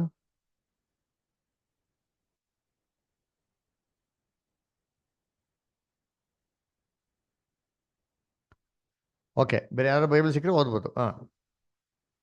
ಯೇಸು ಕ್ರಿಸ್ತನೇ ಮುಖ್ಯವಾದ ಮೂಲೆಗಲ್ಲು. ಆತನಲ್ಲಿ ಗಲಾತ್ಯರು ಕಟ್ಟಡದ ಎಲ್ಲಾ ಭಾಗಗಳು. ಇಲ್ಲ ಬದ ಗಲಾತ್ಯರು 2:21. ಗಲಾತ್ಯರು ಕರ್ಮ ಮಾರ್ಗದಿಂದ sorry. ನೀತಿ ಉಂಟಾಗುವುದಾದರೆ ಹ್ಮ್ ಕ್ರಿಸ್ತನು ಮರಣವನ್ನು ಹೊಂದೋದಕ್ಕೆ ಕಾರಣವೇ ಇಲ್ಲ. ನೋಡ್ರ, ಕ್ರಿಸ್ತನ ಮರಣ ಹೊಂದೋದಿಕ್ಕೆ ಕಾರಣ ಇಲ್ಲ. ಕ್ರಿಸ್ತನ ಮರಣ ಹೊಂದಿದ್ದಾರೆ ಅಂತಂದ್ರೆ ನ್ಯಾಯ ಪ್ರಮಾಣ ವಾಸ್ ಎ ಫೇಲಿಯರ್, ಏನೂ ಪ್ರಯೋಜನ ಇಲ್ಲ ಅಂತ ಅಂದ್ಬಿಟ್ಟು ಅರ್ಥ ರೀ. ಅಂದ್ರೆ ಅದಕ್ಕೆ ಯೇಸು ಕ್ರಿಸ್ತು ಯಾವಾಗ ಬರ್ತಾರೋ ಭೂಲೋಕಕ್ಕೆ ಬಂದು ಶಿಲ್ವೆ ಮೇಲೆ ತನ್ನ ಪ್ರಾಣವನ್ನು ಕೊಡ್ತಾರೋ ಅವಾಗ ಆಲಯದ ತೆರೆ ಏನಾಗ್ತಾರೆ, ಮೇಲ್ಗಡೆ ಕಡೆ ಅರ್ಧ ಹೋಗ್ಬಿಡ್ತದೆ ಅಲ್ವರ. ಅವಾಗ ಹೊರಗಡೆ ಇರೋಂಥ ಜನಗಳು ಒಳಗಡೆ ಹೋಗೋದಕ್ಕೆ ಏನಾಯ್ತು, ಪರ್ಮಿಷನ್ ಸಿಕ್ತು. ಇದೇ ತರ ಏನ್ರಿ ದೇವ್ರ ಮಕ್ಕಳಾಗಿ ಪರಲೋಕಕ್ಕೆ ಹೋಗಕ್ಕೆ ಏನಾಯ್ತು, ಒಂದು ಅವಕಾಶ ಸಿಕ್ತು. ಯಾರ ಮುಖಾಂತರ? ನಮ್ಮ ರಕ್ಷಕನಂತ ಯೇಸು ಕ್ರಿಸ್ತನ ಮುಖಾಂತರ. ವಾಕ್ಯ ಓದೋ ನೋಡಿತೀನಿ, ಹಿಬ್ರಿಯರು 10ನೇ ಅಧ್ಯಾಯ 20ನೇ ವಾಕ್ಯ. Hebrews 10:20. ಶರ್ಲಿ ಸಿಸ್ಟರ್ ಓದುದಾ? ಹೀಗಿರುವಲ್ಲಿ ಸಹೋದರ ಪ್ರತಿಷ್ಠಿಸಿದ ಜೀವವುಳ್ಳ ಆತನ ರಕ್ತದ ಮೂಲಕ ಆತನ ಶರೀರವೆಂಬ ತೆರೆಯ ಮುಖಾಂತರ ದೇವರ ಸಮಕ್ಷಮದಲ್ಲಿ ಪ್ರವೇಶಿಸುವುದಕ್ಕೆ ನಮಗೆ ಧೈರ್ಯ ಉಂಟಾಯಿತು. ನೋಡ್ರ, ದೇವರ ಸಮಕ್ಷಮದಲ್ಲಿ ಪ್ರವೇಶಿಸೋದಿಕ್ಕೆ ನಮಗೆ ಧೈರ್ಯ ಉಂಟದ. ಹೆಂಗೆ? ಆತನ ಶರೀರ ಎಂಬಂತ ತೆರೆಯ ಮುಖಾಂತರ. ಹಂಗಾದ್ರೆ ಈ ಒಂದು ಯೇಸು ಕ್ರಿಸ್ತು ಒಂದು ತ್ಯಾಗ ಮಾಡಿರೋದ್ ಮುಖಾಂತರ ಈ ವಿಶಾಲವಾದ ಮಾರ್ಗದಿಂದ ಎಸ್ಕೇಪ್ ಆಗೋದಕ್ಕೆ ದೇವರೇ ಮಾಡಿದ್ರೆ ನಮಗೊಂದು ಮಾರ್ಗನ ಒಂದು ಕೊಟ್ಟಿದ್ದಾರೆ ಅಲ್ದ್ರ. ಅದನ್ನ ಕರ್ತನಲ್ಲಿ ಪ್ರೀತಿ ಅಂತ ತಗೊಳ್ಳೆ ಪರಲೋಕದ ರಕ್ಷಣೆಗೆ ಹೋಗೋದಕ್ಕೆ ನಮ್ಗೆ ಏನ್ ಮಾಡೋದು, ಮಾರ್ಗನ ಕೊಡ್ತಾರೆ. ವಿಶಾಲವಾದ ಮಾರ್ಗದಲ್ಲಿ ನೋಡಿದ್ರೆ ಲೋಕದಂತ ಪ್ರತಿಯೊಬ್ಬ ಮನುಷ್ಯ ಮಾಡ್ತಾರೆ, ಅದಲ್ಲೇ ನಡೀತಾ ಇದ್ರೆ. ಆ ಮಾರ್ಗದಲ್ಲಿ ತಪ್ಪಿಸ್ಕೊಳಕ್ಕೆ ಒಂದು ಮಾರ್ಗ ಇದೆಯಾ, ನಮ್ಗೆ ಮಾರ್ಗ ಕೊಟ್ಟಿದಾರ ಅಂತಂದ್ರೆ ಅದೇ ಒಂದು ಇಕ್ಕಟ್ಟಾದ ಮಾರ್ಗ. ಕ್ರಿಸ್ತನು ತನ್ನ ಶರೀರ ಎಂಬುದ ತೆರೆ ಮುಖಾಂತರ ಶಿಲುಬೆ ಸಾಯದ ಮುಖಾಂತರ ನಮ್ಗೆ ಮಾಡಿದ್ರು ಮಾರ್ಗ ನಿಮ್ಮತ್ತ ಓಪನ್ ಮಾಡಿದ್ರು. ಸರಿ, ಈ ಇಕ್ಕಟ್ಟಾದ ಮಾರ್ಗ ಎಲ್ಲಿಗೆ ಹೋಗ್ತದೆ? ಇವಾಗ ಇನ್ನೊಂದ್ಸತಿ ಓದಿ ವಾಕ್ಯ ಮತ್ತೆ 7ನೇ ಅಧ್ಯಾಯ 13 ಮತ್ತೆ 14. ರಮೇಶ್ ಬ್ರದರ್ ಕನ್ನಡ ಓದ್ಬೋದಾ ನೀವು? ಓಕೆ, ಜೀನಾ ಅಷ್ಟು ಓದಿ. Thank you brother. ಇಕ್ಕಟ್ಟಾದ ಬಾಗಿಲಿನಿಂದ ಒಳಕ್ಕೆ ಹೋಗಿರಿ. ನಾಶನಕ್ಕೆ ಹೋಗುವ ಬಾಗಿಲು ದೊಡ್ಡದು, ದಾರಿ ಆಗ ಅಗಲವು, ಅದರಲ್ಲಿ ಹೋಗುವವರು ಬಹುಜನ. ನಿತ್ಯ ಜೀವಕ್ಕೆ ಹೋಗುವ ಬಾಗಿಲು ಇಕ್ಕಟ್ಟು, ದಾರಿ ಬಿಕ್ಕಟ್ಟು, ಅದನ್ನು ಕಂಡು ಹಿಡಿಯುವವರು ಸ್ವಲ್ಪ ಜನ. ನೋಡ್ರ ಏನ್ರಿ? ಇಕ್ಕಟ್ಟು ಬಿಕ್ಕಟ್ಟು ಕಂಡಿಡಿಯೋರು ಸ್ವಲ್ಪ ಜನ ಅಂತ. ಇದು ಎಲ್ಗಪ್ಪ ಹೋಗ್ತದೆ ಅಂದ್ರೆ ನಿತ್ಯ ಜೀವಕ್ಕೆ ಹೋಗ್ತಾರಂತಾರೆ. ಏನಪ್ಪ? ನಿತ್ಯ ಜೀವಕ್ಕೆ, ಅದರ. ಸರಿ, ಯಾಕೆ ದೇವರು ನಿತ್ಯ ಜೀವಕ್ಕೆ ಹೋಗುವಂತ ಮಾರ್ಗನ ಈ ತರ ಇಕ್ಕಟ್ಟು ಬಿಕ್ಕಟ್ಟು ತುಂಬಾ ಕಷ್ಟ ತರ ಮಾಡಿದ್ದಾರೆ? ಯಾಕೆ? ಏನ್ ಕಾರಣ ಅಲ್ವರ? ಯೋಚನೆ ಮಾಡಿರ್ತೀನಿ. ನಾವು ಏನ್ರಿ ಇಲ್ಲಿಂದ ಮೈಸೂರಿಗೆ ಎಕ್ಸ್ಪ್ರೆಸ್ ಹೆಂಗ್ ಮಾಡವ್ರೆ? ಸೂಪರ್ ಆಗಿ ಮಾಡೋಣ ಅಂತೀವಿ ಅದರ. ಯಾಕೆ? ಎಷ್ಟೋ ಜನ ಏನ್ ಮಾಡ್ತಾರೆ ನಡೀತಾರೆ, ತುಂಬಾ ಜನ ನಡೀತಾರೆ ಅಲ್ವರ. ಆದ್ರೆ ಏನ್ರಿ ಮನೆ ಹತ್ರ ಇರೋಂಥ ಚಿಕ್ಕ ರೋಡ್ ಹೆಂಗ್ ಮಾಡಾರಂತೆ ಅದರ, ತುಂಬಾ ನ್ಯಾರೋ ಆಗಿ ಅದ್ರ ಇಕ್ಕಟ್ಟು ಬಿಕ್ಕಟ್ಟು ಅದರ ಏನ್ರಿ ಮಾಡವ್ರೆ. ಇದೇ ತರ ಮೈಸೂರಲ್ಲಿರೋಂಥ ಎಕ್ಸ್ಪ್ರೆಸ್ ಹೈವೇನ ಚಿಕ್ಕದಾಗಿ ಇಕ್ಕಟ್ಟು ಬಿಕ್ಕಟ್ಟು ತರ ಮಾಡ್ತಾರೆ ಯಾರಾದ್ರ? ತುಂಬಾ ಜಾಸ್ತಿ ಜನಗಳು ಓಡ್ತಲ್ಲ, ಅದು ಬಂದ್ಬಿಟ್ಟು ಈ ತರ ಮಾಡ್ತಾರ? ಯೋಚನೆ ಮಾಡಿರ್ತೀರಿ, ಮಾಡ್ತಾರ ಆ ತರ? ಇಲ್ವಲ್ಲ. ಹಾಗಿರ್ಬೇಕಾದ್ರೆ ನಿತ್ಯ ಜೀವಕ್ಕೆ ಹೋಗೋಂಥ ಮಾರ್ಗನ ಯಾಕೆ ದೇವರು ಇಕ್ಕಟ್ಟಾಗಿ ಮಾಡಿದ್ರು? ನಾಶನಕ್ಕೆ ಹೋಗೋಂಥ ಮಾರ್ಗನ ವಿಶಾಲಾಗಿ ಯಾಕಪ್ಪ ಮಾಡಿದ್ರು? ಆಕ್ಚುಲಿ ನಾಶನಕ್ಕೆ ಹೋಗೋಂಥ ಮಾರ್ಗನ ಇಕ್ಕಟ್ಟಾಗಿ ಮಾಡ್ಬೇಕಾಗಿತ್ತು. ಎಲ್ಲರೂ ಹೋಗೋಂಥ ಅವಶ್ಯಕತೆ ಇರ್ತಾ ಇರಲಿಲ್ಲ. ಅಂದ್ರೆ ಅವ್ರಿಗೆ ಕಂಡಿಡಿಯೋ ಥರನೇ ಇರ್ತಾ ಇರಲಿಲ್ಲ. ಸ್ವಲ್ಪ ಜನ ಮಾತ್ರ ಹೋಗೋ ಥರ ಮಾಡ್ಬೋದಾಗಿತ್ತಲ್ಲ, ಅದನ್ನ ಯಾಕೆ ಮಾಡಲಿಲ್ಲ? ಅದ್ ಬದಲಾಗಿ ಎಲ್ಲಾರು ನಾಶನಕ್ಕೆ ಹೋಗೋಂಥ ಮಾರ್ಗನ ದೊಡ್ಡದಾಗಿ ಮಾಡ್ಬಿಟ್ಟು ಏನ್ರಿ ಈ ಒಂದು ಏನ್ರಿ ನಿತ್ಯ ಜೀವಕ್ಕೆ ಹೋಗುವಂತ ಮಾರ್ಗನ ಇಕ್ಕಟ್ಟಾಗಿ ಯಾಕೆ ಮಾಡಿದ್ರು? ಏನ್ ಕಾರಣ? ಇದು ಅರ್ಥ ಮಾಡ್ಕೋಬೇಕು ಅಂದ್ರೆ ಏನ್ ಮಾಡಕಂದ್ರೆ, ನಾವು ಮೊದಲು ಇಲ್ಲಿ ಇಕ್ಕಟ್ಟಾದ ಮಾರ್ಗ ಒಂದು ಜೀವಕ್ಕೆ ಹೋಗ್ತಾರೆ ಅಂತ ಹೇಳಿದ್ರಲ್ಲ, ಯಾವ್ದಪ್ಪ ಇದು ಜೀವ ಅಂತ ಮಾಡ್ತೀನಿ, ಸ್ವಲ್ಪ ಥಿಂಕ್ ಮಾಡ್ಬೇಕು. ನೋಡಿ, ಈ ಒಂದು ಸ್ಕ್ರೀನಲ್ಲಿ ನೋಡಿರ್ತೀನಿ, ಜೀವ ಯಾರಲ್ಲಿದೆ ನೋಡಿ. ಮನುಷ್ಯರಲ್ಲಿ ಜೀವ ಇದೆಯಾ? ಎಸ್, ಜೀವಿತ ಇದೆ ಅದರ. ಆಮೇಲೆ ಇನ್ಯಾರಲ್ಲಿದೆ ಜೀವಿತ ಅಂತ ಹೇಳಿದ್ರೆ, ಮನುಷ್ಯನಿಗಿಂತ ಕೆಳಗಡೆ ಪ್ರಾಣಿಗಳೇನಾಗಿದೆ ಇದ್ದಾರೆ, ಅವ್ರಿಗೂ ಜೀವ ಇದೆ. ಜೀವ ಇದೆಪ್ಪ ನೋಡಿ, ಅವ್ರಿಗೂ ಲೈಫ್ ಇದೆ. ಸೇಮ್ ನಮ್ಮ ಥರ ಲೈಫ್ ಅವ್ರಿಗೂ ಏನಾಗಿದೆ ಇದೆ. ಅದೇ ಥರ ನೋಡಿದ್ರೆ ಅದಕ್ಕಿಂತ ಇನ್ನ ಕೆಳಮಟ್ಟದಲ್ಲಿ ಹೋದ್ರೆ ಏನ್ರಿ ಗಿಡ ಮರಗಳು, ಅದಕ್ಕೂ ಜೀವ ಇದೆಯಾ? ಎಸ್, ಜೀವ ಇದೆ. ಮನುಷ್ಯನ್ಕಿಂತ ಮೇಲೆ ಹೋದ್ರೆ ದೇವದೂತರುಗಳಿದ್ದಾರೆ, ಪ್ರಧಾನ ದೇವದೂತರುಗಳಿದ್ದಾರೆ ಅವರ. ಆಮೇಲೆ ಎಲ್ಲದಕ್ಕಿಂತ ಮೇಲಾಗೆ ತಂದೆಯ ದೇವರಿದ್ದಾರೆ ನೋಡಿ. ಇವೆಲ್ಲವೂ ಏನ್ರಿ ಜೀವ. ಅದು ಎಲ್ಲವೂ ನಿತ್ಯ ಜೀವನ ಇಲ್ಲ ರೀ ಅಲ್ರ. ಕರ್ತನಲ್ಲಿ ಪ್ರೀತಿ ಅಂತ ಸೌರಗಳೇ ಏನ್ರಿ, ಒಂದು ವಜ್ರ ಏನ್ರಿ ತೆಗೆದುಬಿಟ್ಟು ಏನ್ರಿ ಬಿಸಿಲಲ್ಲಿ ಇಟ್ರೆ ಭಯಂಕರವಾಗಿ ಸೂರ್ಯನ ಪ್ರಕಾಶ ಬಿದ್ದ ಅಂತಂದ್ರೆ ಅದು ಎಷ್ಟು ಭಯಂಕರ ಹೊಳಿತದೆ ಅಂತಂದ್ರೆ, ಆ ಹೊಳಪು ಏನ್ರಿ ಹಂಗೇ ಒಳ್ಳೆ ನಿಜವಾದ ಸೂರ್ಯನ ಬೆಳಕುತ್ತಾನೆ ಇರ್ತಾರೆ ಅದರ. ಆದ್ರೆ ಆಕ್ಚುಲಿ ಅದು ಏನ್ರಿ ಈ ಕಲ್ಲಿನ ಹೊಳಪು ಅಲ್ಲ ಅಲ್ವರ. ಅದು ಏನಪ್ಪಾ ಅಂತಂದ್ರೆ, ಕರ್ತನಲ್ಲಿ ಪ್ರೀತಿ ಅಂದ್ರೇ ಈ ಒಂದು ಸೂರ್ಯನ ಪ್ರತಿಬಿಂಬ ಆ ಒಂದು ವಜ್ರದ ಮೇಲೆ ಬಿದ್ದಿ ಅದು ಡೂಪ್ಲಿಕೇಟ್ ಆಗಿ ನೋಡಿಸ್ರೆ ಹೊರತು ಡೈರೆಕ್ಟ್ ಏನ್ರಿ ಲೈಟ್ ಅಲ್ವೇ ಅಲ್ಲ ಅದು ಅಲ್ವರ. ಆದ್ರೆ ನೋಡಕ್ ಹೆಂಗಿದೆ, ದೊಡ್ಡ ಇದೆ ಏನಪ್ಪ, ದೊಡ್ಡ ಲೈಟು ಅಂತ ಅನ್ಸ್ಬೋದು, ಇದಕ್ಕಿಂತ ಬ್ರೈಟ್ ಲೈಟ್ ಇಲ್ಲ ಅಂತ ಅನ್ಸ್ಬೇಕು. ಆ ಥರ ಒಂದು ಫೀಲಿಂಗ್ ಇದೆ ಅದರ. ಇದೇ ರೀತಿ ಕರ್ತನಲ್ಲಿ ಪ್ರೀತಿ ಅಂತ ಸ್ವರಗಳೇ, ದೇವರು ಎಲ್ಲಾರ್ಗೂ ಜೀವ ಕೊಟ್ಟವ್ರಿ ಅಲ್ವರ. ಆದ್ರೆ ಎಲ್ಲಾ ಜೀವ ಈಕ್ವಲ್ ಅಲ್ಲ, ಎಲ್ಲಾ ಜೀವ ಒಂದೇ ಅಲ್ಲ ಅಲ್ವರ. ಅದಕ್ಕೆ ಏನ್ ಮಾಡಿದಾರೆ? ವೇರಿಯೇಷನ್ ಮಾಡಿದಾರೆ. ಇವತ್ತು ನಮಗಿರೋಂಥ ಜೀವ ಪ್ರಾಣಿಗೀತ ಇಲ್ಲ ರೀ ಅದರ. ಸರಿ, ದೇವದೂತಗಳಿರಂಥ ಜೀವ ನಮಗೆ ಕೊಟ್ಟವ್ರ? ಇಲ್ಲ ರೀ, ಅವ್ರದ್ದೇ ಒಂದು ಅದರ ಸ್ಟ್ಯಾಂಡರ್ಡ್, ನಮ್ದೇ ಒಂದು ಸ್ಟ್ಯಾಂಡರ್ಡ್ ಅದರ. ಈ ರೀತಿಯಲ್ಲೇ ದೇವ್ರ ಮಕ್ಳಿಗೆ ದೇವ್ರ ಮಾಡಿರೋದು ಒಂದು ಆಶೀರ್ವಾದಗಳನ್ನ ಕೊಟ್ಟಿರೋದು ಅದ್ರ. ನೋಡಿ, ಇದರಲ್ಲಿ ಎಲ್ಲದಕ್ಕಿಂತ ತುಂಬಾ ಉನ್ನತವಾಗಿರೋಂಥ ಜೀವ ಯಾವ್ದಪ್ಪ ಅಂತ ನೋಡ್ತೀರಿ ಅಂದ್ರೆ, ಕರ್ತನಲ್ಲಿ ಪ್ರೀತಿ ಅಂತ ಸೊಗಳೆ ಅದೇ ದೇವ್ರಿಗಿರಂತ ಒಂದು ನೇಚರ್, ದೇವ್ರಿಗೆ ಸ್ವತಃ ದೇವ್ರಿಗಿರಂತ ಒಂದೇನ್ರಿ ಒಂದು ಸ್ವಭಾವ ಅದರ. ನೋಡ್ರಿ, ಕರ್ತನಲ್ಲಿ ಪ್ರೀತಿ ಅನ್ನೋಗಳೇ ಮನುಷ್ಯನಿಗೂ ಜೀವ ಇದೆ, ಪ್ರಾಣಿಗಿದೆ, ಗಿಡ ಮರಗಳಿಗೆ, ದೇವದೂತರುಗಳಿಗಿದೆ ಆದ್ರೆ ಎಲ್ಲಾರ್ಕಿಂತ ಉನ್ನತವಾಗಿರೋಂಥ ದೇವರು ಅವ್ರಿಗೊಂದು ಜೀವ ಇದೆ. ಆ ಜೀವ ಇವೆಲ್ಲ ಜೀವಗಳಿಗಿಂತ ಡಿಫ್ರೆಂಟ್ ಆಗಿದೆ. ಏನಪ್ಪ ಅದು ಅಂತಂದ್ರೆ ಅವರೊಬ್ರಿಗೆ ಅಮರತ್ವ ಇರೋದು. ಏನಿದೆ ಅಮರತ್ವ ಅಂತಂದ್ರೆ ಸಾವೇ ಇಲ್ದಿರಂಥ ಸ್ವಭಾವ, ಸಾವೇ ಇಲ್ದಿರಂಥ ಒಂದು ನೇಚರ್. ಇದು ಯಾರಿಗೆ ಮಾತ್ರ ಇದೆಯಪ್ಪ ಅಂತ ನೋಡ್ತೀರಿ ಅಂತಂದ್ರೆ ಏನ್ರಿ ಇದು ಏನು ದೇವ್ರಿಗೆ ಮಾತ್ರ ಏನಾಗಿರೋದ್ರಿ ಇರೋದು. ಯಾರ ಸಾವೇ ಇಲ್ಲ ಅಂತ ದೈವಿಕ ಸ್ವಭಾವ ಅವ್ರಿಗೇನಾಗಿರೋದು ಇರೋದು ಅದರ.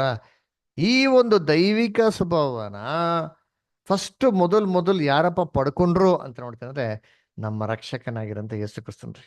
ಯಾವಾಗ ಭೂಲೋಕದಲ್ಲಿ ಬಂದು ಶಿಲ್ವೆ ಮೇಲೆ ಸತ್ತಿ ತನ್ನ ಪ್ರಾಣ ಕೊಟ್ಟಿದ್ಮೇಲೆ ಪರಲೋಕಕ್ಕೆ ಹೋಗಿದ್ಮೇಲೆ ದೇವ್ರು ಏನ್ ಮಾಡೋದು ಅವ್ರಿಗೆ ಅಮರತ್ವ ಅಂತ ದಯಪಾಲಿಸಿದ್ರು. ಅದ್ರ ನೋಡಿ ವಾಕ್ಯ ಓದನ. ಯೋಹಾನ 5:26 ಓದ್ರಿ. ವಿಲಾಸದವ್ರು ಓದ್ಬೋದಾ? Yes pastor. ಹ್ಮ್. ಯೋಹಾನ 5:26. ಓಕೆ. ತಂದೆಯು ತಾನು ಹೇಗೆ ಸ್ವತಃ ಜೀವವುಳ್ಳವನಾಗಿದ್ದಾನೋ ಹಾಗೆಯೇ ಮಗನು ಸ್ವತಃ ಜೀವವುಳ್ಳವನಾಗಿರುವಂತೆ ಮಾಡಿದನು ಅಲ್ವರ. ಏನ್ರಿ ಹೇಗೆ ತಂದೆ ಸ್ವತಃ ಜೀವವುಳ್ಳವನಾಗಿದ್ದಾನೋ ಹಾಗೇ ಮಗನ್ನು ಕೂಡ ಮಾಡೋದಂತೆ ಜೀವವುಳ್ಳವನಾಗಿ ಮಾಡೋದಂತೆ. ಅಂದ್ರೆ ಯೇಸು ಕ್ರಿಸ್ತನ್ಗೆ ತನ್ನಲ್ಲೇ ಜೀವ ಉಳ್ಳಂಥದ್ದು ಇರ್ಲಿಲ್ಲ. ತನ್ನಲ್ಲೇ ಜೀವ ಇತ್ತ ಅಂದ್ರೆ ಇಲ್ಲ ರೀ. ಯಾವಾಗ ಬಂತು ಅವ್ರಿಗೆ ತನ್ನಲ್ಲೇ ಜೀವ ಅಂತಂದ್ರೆ ಕರ್ತನಲ್ಲಿ ಪ್ರೀತಿ ಅಂತಂದ್ರೆ ಯಾವಾಗ ಶಿಲ್ಪೆ ಮರಣದ ಸತ್ತಿ ದೇವರಿಗೆ ಮರಣದವರೆಗೂ ನಂಬಿಕಸ್ಥರಾಗಿದ್ರೋ ದೇವ್ರದ 3ನೇ ದಿನದಲ್ಲಿ ಎಬ್ಬಿಸ್ಬಿಟ್ಟು ಏನ್ ಕೊಡ್ತಾರೆ? ಅಮರತ್ವ, ಸಾವೇ ಇಲ್ದಿರಂತ ಸ್ವಭಾವನ ಏನ್ ಮಾಡ್ತಾರೆ? ಕ್ರಿಸ್ತನ್ಗೆ ಕೊಡ್ತಾರೆ. ಇವಾಗ ಕ್ರಿಸ್ತನ್ ಹೆಂಗಿದ್ದಾರೆ? ಅಮರತ್ವದಲ್ಲಿ ಏನಾಗಿದ್ದಾರೆ ಇದ್ದಾರೆ. ಅದರ ಅದು ಬೇಕಾರೆ ಭೂಲೋಕ ಇರ್ಬೇಕಾರೆ ಏನ್ರಿ ಮನುಷ್ಯ ತರ ಬದುಕಿ ಮರಣದವರೆಗೂ ನಂಬಿಕಸ್ಥರಾಗಿರೋದ್ರಿಂದ ಕ್ರಿಸ್ತನ್ಗೆ ಏನ್ ಮಾಡಿದ್ರು? ಆ ದೈವಿಕ ಸ್ವಭಾವ ದೇವ್ರಿಗಂತ ಸ್ವಭಾವನ ಏನ್ ಮಾಡೋರು ಕೊಟ್ರು. ಹೇಗೆ ಸ್ವತಃ ದೇವರು ಜೀವವುಳ್ಳವನಾಗಿದ್ದನೋ ಇದೇ ತರ ಮಗನ್ನೂ ಕೂಡ ಜೀವವುಳ್ಳವನಾಗಿರೋದಕ್ಕೆ ದೇವರಂತೆ ಮಾಡಿದ್ರು ಅಂತ ನೋಡ್ತೀರಿ ಅಲ್ವರ. ಈ ಒಂದು ಆಪರ್ಚುನಿಟಿ, ಈ ಒಂದು ಏನ್ರಿ ಜವಾಬ್ದಾರಿ ದೇವರು ಫಸ್ಟ್ ಕ್ರಿಸ್ತನ್ಗೆ ಕೊಟ್ಟಿದ್ದು. ನೋಡಿ ವಾಕ್ಯ ಹೋದನ ರೆವಲ್ಯೂಷನ್ 1:18 ಓದಿ. ರೆವಲ್ಯೂಷನ್ 1:18 ದೀಪಾ ಸಿಸ್ಟರ್ ಓದ್ಬೋದಾ? ದೀಪಾ ಸಿಸ್ಟರ್.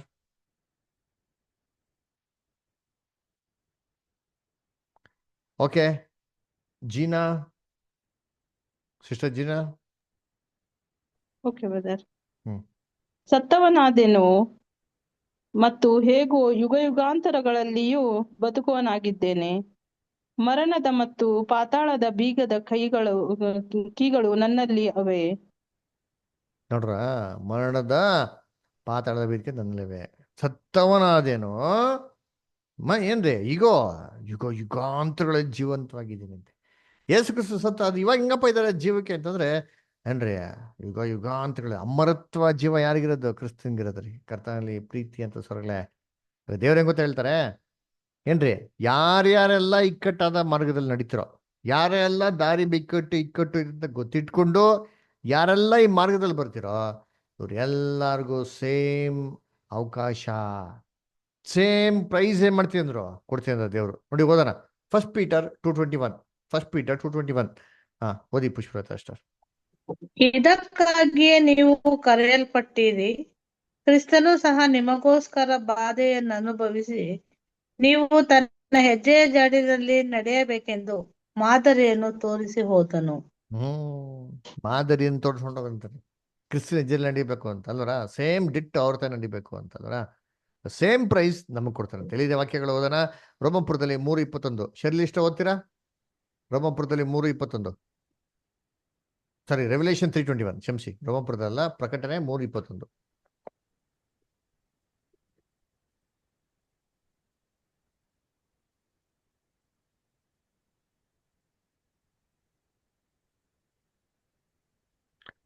ಈಗಲಾದರೂ ದೇವರಿಂದ ದೊರಕುವ ನೀತಿಯು ಧರ್ಮಶಾಸ್ತ್ರ ನಿಯಮಗಳಿಂದಲ್ಲದೆ ಪ್ರಕಟವಾಗಿದೆ. ಇಲ್ಲ ಸರ್, ಅದು ಮೋಶೆಯ ಧರ್ಮಶಾಸ್ತ್ರದಿಂದಲೂ. ಪುಷ್ಪಲತಾ ಸರ್, ರೋಮಪುರದಲ್ಲ, ಪ್ರಕಟಣೆ 3:21. ನಾನು ಜಯದಿ ನನ್ನ ತಂದೆಯೊಡನೆ ಸಿಂಹಾಸನದಲ್ಲಿ ಕೂತುಕೊಂಡೆನು. ಜಯ ಹೊಂದುವವನನ್ನು ನನ್ನೊಡನೆ ಸಿಂಹಾಸನದಲ್ಲಿ ಇಟ್ಟುಕೊಳ್ಳುವಂತೆ ಮಾಡುವೆನು. ನೋಡ್ರ, ದೇವರಾತ್ಮನು ಸಭೆಗಳಿಗೆ ಹೇಳುವುದನ್ನು ಕಿವಿಯುಳ್ಳವನು ಕೇಳಲಿ. Thank you sir. ಅದರ ನೋಡ್ಬೇಕಾದ್ರೆ ನಾನು ಜಯ ಹೊಂದಿ ಏನ್ರಿ, ನನ್ನ ತಂದೆಯೊಡನೆ ಸಿಂಹಾಸನ ಮಾಡಿದ್ದೀನಿ, ಕೂತ್ಕೊಂಡಿದ್ದೀನಿ. ಯೇಸು ಕ್ರಿಸ್ತಂಗೆ ತಂದೆ ಸಿಂಹಾಸನ ಕೂತ್ಕೊಂಡಿದ್ದು ಜಯ ಒಂದೇ ಸಿಂಹಾಸನ ಕೂತ್ಕೊಂಡಂತೆ. ಏನ್ ಹೇಳ್ತಾರೆ ನೆಕ್ಸ್ಟ್, ಹಾಗೇ ಜಯ ಒಂದವನ್ಗೆ ನನ್ನೊಡನೆ ಸಿಂಹಾಸನ ಕೂತ್ಕೊಳ್ಳೋಕೆ ಮಾಡ್ತಾ ಅವಕಾಶ ಕೊಡ್ತೇನೆ ಹೇಳ್ತಾರೆ. ಯಾರು ಹೇಳೋದಿದು? ಸಭೆಗೆ. ಯಾರೋ ಸಭೆ ದೇವ್ರಿಗೆ ನಂಬಿಕಸ್ಥರಾಗಿರ್ತಾರೋ, ದೇವ್ರು ಯೇಸು ಕ್ರಿಸ್ತನ್ಗೆ ಏನ್ ಪ್ರೈಸ್ ಕೊಟ್ಟರು ಇದೇ ಪ್ರೈಸ್ ನಮ್ಗೇನ್ ಮಾಡ್ತಾರಂತೆ, ಅವರು ಕೊಡ್ತಾರಂತ್ರಿ. ಅದರ ಏನ್ ಪ್ರೈಸು ಓದಿ, ರೋಮಾಪುರದಲ್ಲಿ 2:7 ಇವಾಗ ಓದಿ. ರೋಮನ್ಸ್ 2:7. ಶೆಡ್ರಾಕ್ ಬದರ್ ಓದ್ಬೋದಾ?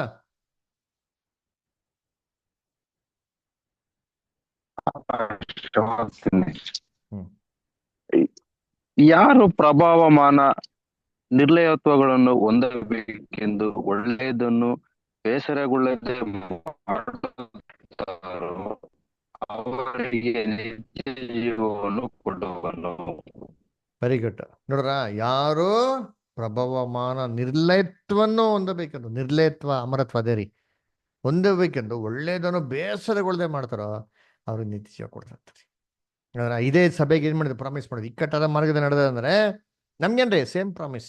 ಇನ್ನೊಂದು ವಾಕ್ಯ ಓದೋಣ, 2 Peter 1:4. 2 Peter 1:4. ದೀಪನಾಯಕಮ್ಮ ಓದ್ಬೋದಾ? ದೀಪನಾಯಕಮ್ಮ ಇದರಲ್ಲಿ ಓಕೆ. ವಿಲಾಸ್ ಬ್ರದರ್ ಓದ್ತೀರಾ? 2 Peter 1:4. Okay pastor. Okay, 2 Peter 1:4. Correct.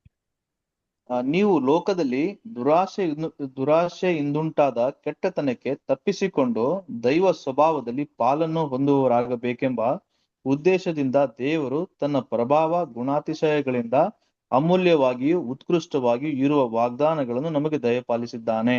ನೋಡ್ರ, ಏನ್ರಿ, ದೈವ ಸ್ವಭಾವದಲ್ಲಿ ಪಾಲ್ಗೊಳ್ಬೇಕು ಅಂತ ಅಂದ್ಬಿಟ್ಟು ಈ ಲೋಕದಲ್ಲಿರುವಂತ ಎಲ್ಲವನ್ನು ಜಯಿಸೋದಿಕ್ಕೆ ಅನುಕೂಲ ಆಗ್ಬೇಕು ಅಂದ್ಬಿಟ್ಟು ಉತ್ಕೃಷ್ಟವಾದಂತ ವಾಗ್ದಾನಗಳನ್ನ ದೇವ್ರು ನಮ್ಗೆ ಮಾಡೋದು ದಯಪಾಲಿಸೋಣಂತೆ.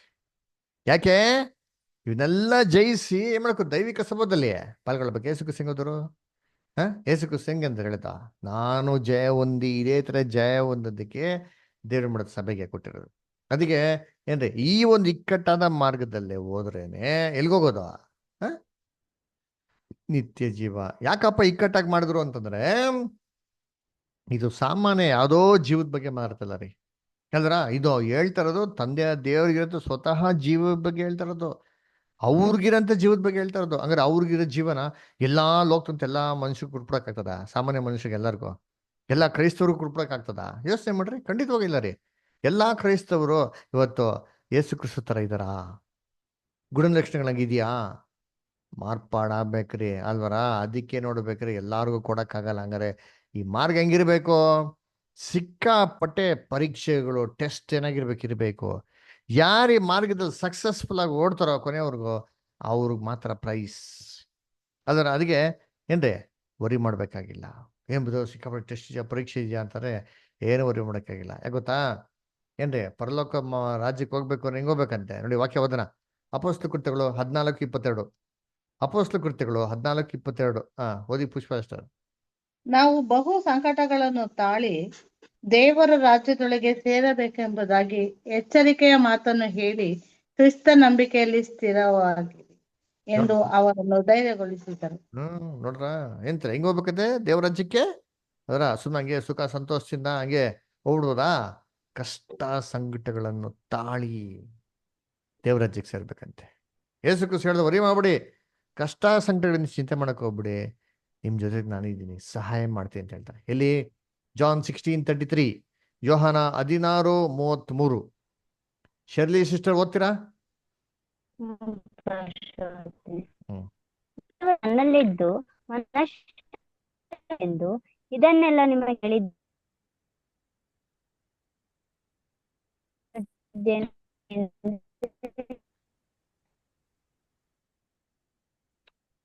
ಶರ್ಲಿ ಸಿಸ್ಟರ್ ವಾಯ್ಸ್ ಕಟ್ ಆಗ್ತಿದೆ, ಸ್ವಲ್ಪ ನೆಟ್ವರ್ಕ್ ಜಾಗ ಬರಬೇಕು. ಸರಿ, ಓಕೆ, ಬೇರೆ ಯಾರು ಹೋದ್ರಿ? ನೀವು ನನ್ನಲ್ಲಿದ್ದು ಮನಶಾಂತಿಯನ್ನು ಹೊಂದಿದವರಾಗಿರಬೇಕೆಂದು ಇದನ್ನೆಲ್ಲ ನಿಮಗೆ ಹೇಳಿದ್ದೇನೆ.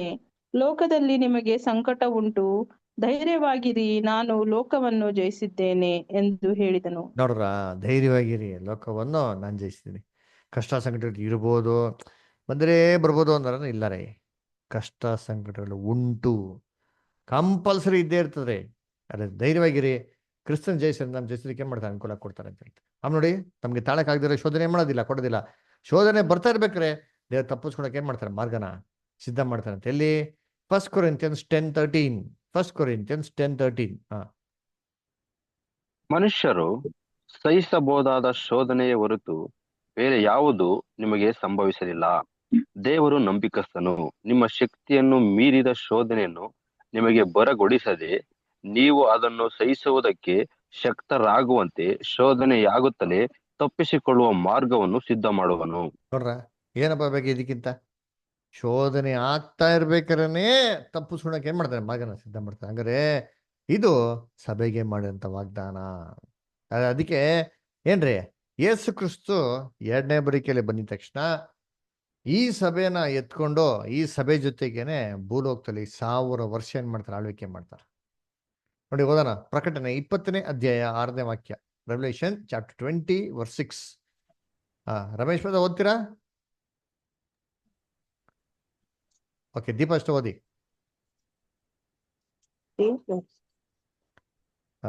ಪ್ರಕಟಣೆ 20ರಲ್ಲಿ 6.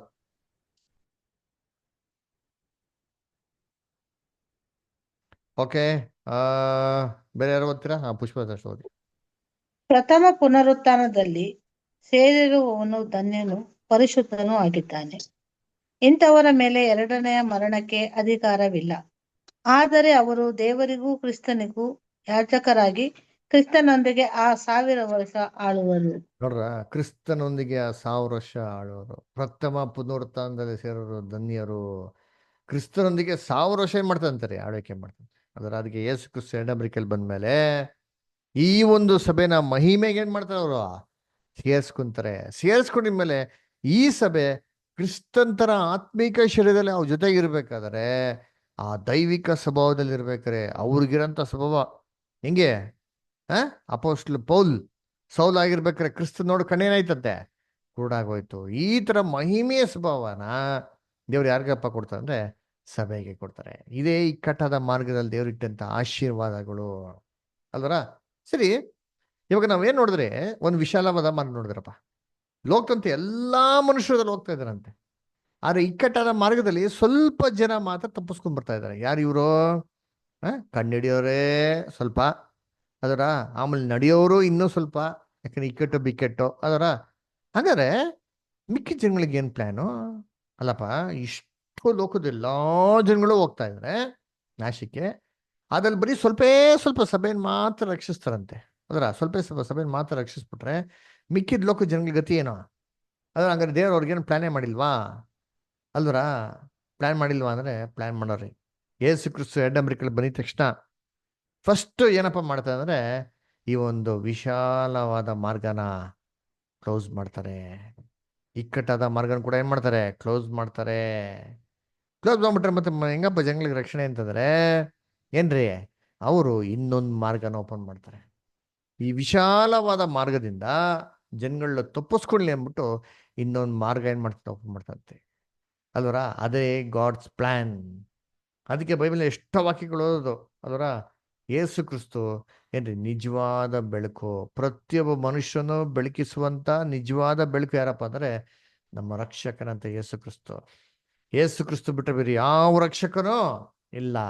ಯೋಹನ 3:16 ನೋಡಿ ನೋಡ್ತೀರಿ, ದೇವ್ರ ಲೋಕವನ್ನು ಎಷ್ಟೋ ಪ್ರೀತಿ ಮಾಡಿ ಏನ್ರಿ ತನ್ನ ಒಬ್ಬನೇ ಮಗನ್ನ ಕೊಟ್ಟರು, ಒಬ್ಬನು ನಾಶವಾಗದಿರ ಎಲ್ಲರೂ ರಕ್ಷಣೆ ಹೊಂದಬೇಕು ಅಂತ.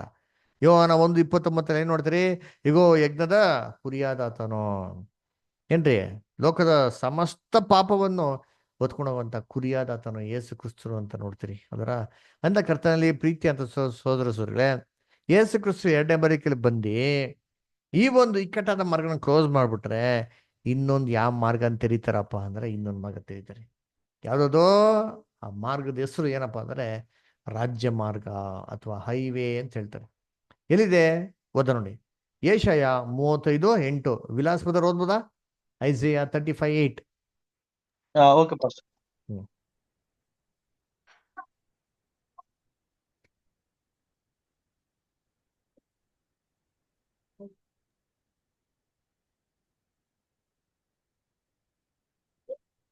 ಯೆಶಾಯ 35:8 ಅಲ್ವಾ ಪಾಸ್ಟರ್? ಕರೆಕ್ಟ್. ಓಕೆ. ಅಲ್ಲಿ ರಾಜಮಾರ್ಗವಿರುವುದು, ಹೌದು, ಹೋಗಿ ಬರುವ ದಾರಿ, ಅದು ಪರಿಶುದ್ಧ ಮಾರ್ಗ ಎನಿಸಿಕೊಳ್ಳುವುದು. ಯಾವ ಅಶುದ್ಧನು ಅಲ್ಲಿ ನಡೆಯನು, ಅದು ದೇವ ಜನರಿಗಾಗಿಯೇ ಇರುವುದು. ಅಲ್ಲಿ ಹೋಗುವ ಮೂಢನು ದಾರಿ ತಪ್ಪನು. ನೋಡ್ರ, ಸಿಂಹವು ಒಂದ್ ಅಲ್ಲಿ ನಿಮಿಷ ಒಂದೊಂದೇ ನೋಡ್ಕೊಳ್ಳೋಣ. ನೋಡಿ ಏನ್ ಹೇಳ್ತಾರೆ, ಅಲ್ಲಿ ರಾಜ್ಯ ಮಾರ್ಗ ಇರುವುದು, ಹೌದು, ಹೋಗಿ ಬರುವ ದಾರಿ ಪರಿಶುದ್ಧ ಮಾರ್ಗ ನೆಲೆಸಿಕೊಳ್ಳುವುದು, ಅದ್ರಲ್ಲಿ ಯಾವ ಅಶುದ್ಧನು ನಡೆಯನು. ಇದು ಯಾರಿಗಪ್ಪ ಇರ್ತದೆ? ದೇವ ಜನರಿಗೋಸ್ಕರ ಇರ್ತದೆ. ಅದರ ಮೂಢನ ಕೂಡ ದಾರಿ ತಪ್ಪರಂತೆ. ಅಂದ್ರೆ ಈ ಮಾರ್ಗ ಎಷ್ಟು ಸುಲಭವಾಗಿ ಎಷ್ಟು ಚೆನ್ನಾಗಿರ್ತಾರೆ, ಇವನ್ ಮೂಢ ಏನ್ರಿ, ಮೂಢ ಕೂಡ ದಾರಿ ತಪ್ಪರಂತೆ. ಯಾರಪ್ಪ ಮೂಢ ಅಂದ್ರೆ? ಮೂಢ ಏನು ಇಂಗ್ಲೀಷ್ ಬರ್ತಾರೆ, ಫೂಲ್ಸ್ ಅಂತ ಬರ್ತಾರೆ. Even a fool shall not commit a mistake ಅಂತ. ಯಾರಪ್ಪ ಫುಲ್ ಬೈಬಲ್ ಪ್ರಕಾರ ನೋಡಿದ್ರೆ ಕೀರ್ತನೆ 14:1, ಜ್ಞಾನೋಕ್ತಿ 14:1 ಏನ್ ಬರ್ತಾರೆ ಅಂದ್ರೆ, the fool has said in his heart that there is no God. ದುರ್ಮತಿಗಳು ದೇವರಿಲ್ಲ ಎಂದು ಮನ್ಸಲ್ಲಿ ಏನ್ ಮಾಡ್ಬಿಟ್ರಂತೆ, ಕೇಳ್ಕೊಂಬಿಟ್ರು ಅಂತ ಹೇಳ್ತಾರೆ. ಅದನ್ನೇ ವಾಕ್ಯ ಗೊತ್ತಿದೆ ನನಗೆ. ಓದಿ ಓದಿ ಓದಿ. ಸರ್, ಮ್ಯೂಟ್ ಅನ್ಮ್ಯೂಟ್ ಮಾಡ್ಬಿಟ್ಟು ಓದಿ. ಕೀರ್ತನೆ 14:1 ಸರ್. ಕರೆಕ್ಟ್.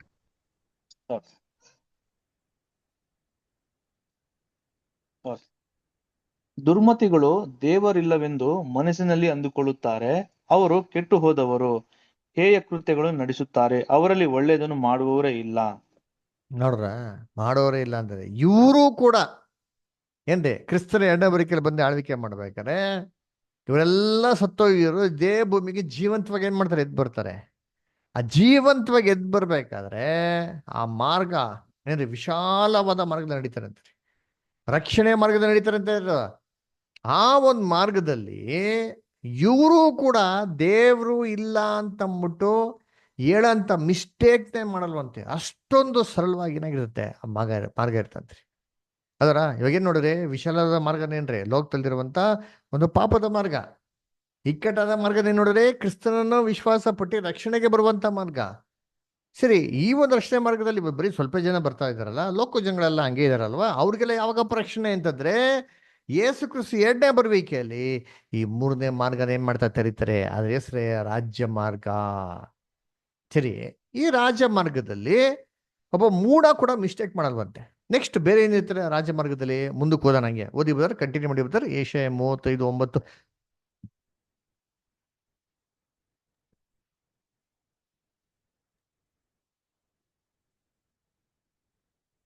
ಸಿಂಹವು ಅಲ್ಲಿರದು, ಕ್ರೂರ ಜಂತು ಅಲ್ಲಿ ಸೇರದು, ಕಾಣುವುದೇ ಇಲ್ಲ. ನೋಡ್ರ, ಬಿಡುಗಡೆಯಾದವರೇ ಅಲ್ಲಿ ನಡೆಯುವರು. ನೋಡ್ರ, ಬಿಡುಗಡೆ ಆದವರೇ ಅಲ್ಲಿ ನಡೆಯೋರು.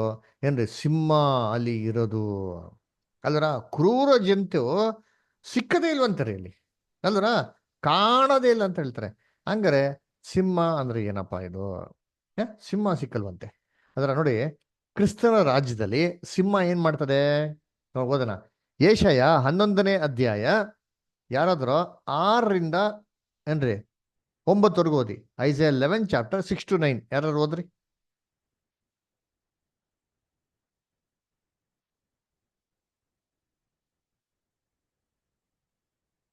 ಐಸೈಯಾ 11 ಚಾಪ್ಟರ್ 6-9 ಯಾರು ಓದ್ತೀರಾ? ತೋಳವು ಕುರಿಯ ಸಂಗಡ ವಾಸಿಸುವುದು, ಹ್ಮ್. ಚಿರತೆಯು ಮೇಕೆ ಮರಿಯೊಂದಿಗೆ ಮಲಗುವುದು, ಹ್ಮ್. ಕರುವು ಪ್ರಾಯದ ಸಿಂಹವು ಪುಷ್ಟ ಪಶುವು ಒಂಟಿಯಾಗಿರುವುದು. ನೋಡ್ರ, ಇವುಗಳನ್ನು ಚಿಕ್ಕ ಮಗು ನಡೆಸುವುದು.